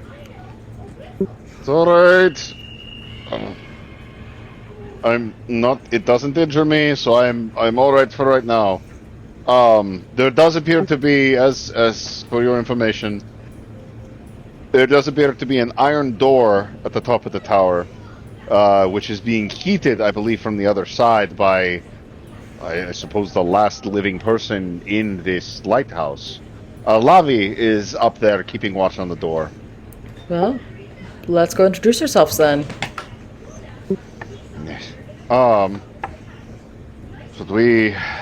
let's introduce ourselves first before we start moving everything. I was going to say, should we, like, unbarricade the front door, but... I will very carefully slide across the floor. Can I pick up Tamanel? You can if you want to. I'm gonna the echo trick to get across the floor harmless. Yeah, I'm gonna pick up Tamanel and deposit him on the stairs. You see, as while you're prone on the ground there, you see that every time she steps, the ice sort of wraps around her feet, giving her purchase as she walks across it. Very strange. How are you able to manipulate the elements so much? I thought Caius was the one who could control the elements. She's an astute student. Yes, that. I learned a little bit from him. You see. A little bit, yes. The rest, a latent side effect of my upbringing with some not nice people. We apparently have an ability that my father and I mastered, but Caius was able to teach me what he knew, and I was able to use it as my own, since our abilities are so different fundamentally. I see. Also, you can set me down on the stairs now. We've already gone up like half a flight. Oh yeah, no, I'll set him down. You head up the stairs, and when you get to the iron door, Lavi says, "See, I told you it wouldn't take them long to kill. They're really good at killing people. But not you, probably not. Maybe not. I don't know. They've killed everybody we've met so far." And for context... This does not fill me with confidence, young lady. Sorry, but we have dispatched a lot of the enemies along the route, and saved a few innocents as well. You hear a loud click as the iron door opens, and on the other side, you see this man. He says, "Lucien Skyhorn, at your service. For the love of the gods, tell me you have food. I've been eating good berries for days." Ignore the bucket. I will ignore the bucket, and I will hand him some rations. Here you go. He is up here with 3 other humans who are equally desperate for assistance. See how desperate he is? Yes. I will give him food and then tell them if they wait a minute. He found the corner in the round room, didn't he? He did. It was I can tell by that face. I will give them some of the rations I have and say if they wait a minute, I can actually cook something since we have sushi and fish and whatnot. Thank goodness. And you cleared out the basement, right? We have not cleared the basement as of yet. No, we I didn't know there was a basement yet. Shit! Then he hurries up and he closes the door, and you see as he casts heat metal on the door. We can make our way down to the basement. We also have another who is yet outside. Maybe we should bring Miglione in here Maybe for rest. best to bring Miglione in there. Is there a window in here? No. No. I can go fetch him. You go up to where the actual light is. You can see the light radiating down from the lighthouse. But with that is where we're going to end our tale. Okay. Until next time.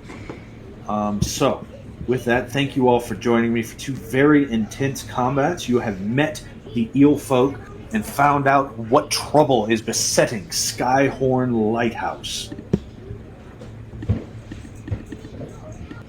So, until next time, I hope you all enjoyed your stay at the Bear and the Moon Tavern. We can't wait to see you again. If you like what you saw, give it a like and subscribe. Help us on the ongoing boss battle against the YouTube algorithm. And we'll see you around, guys.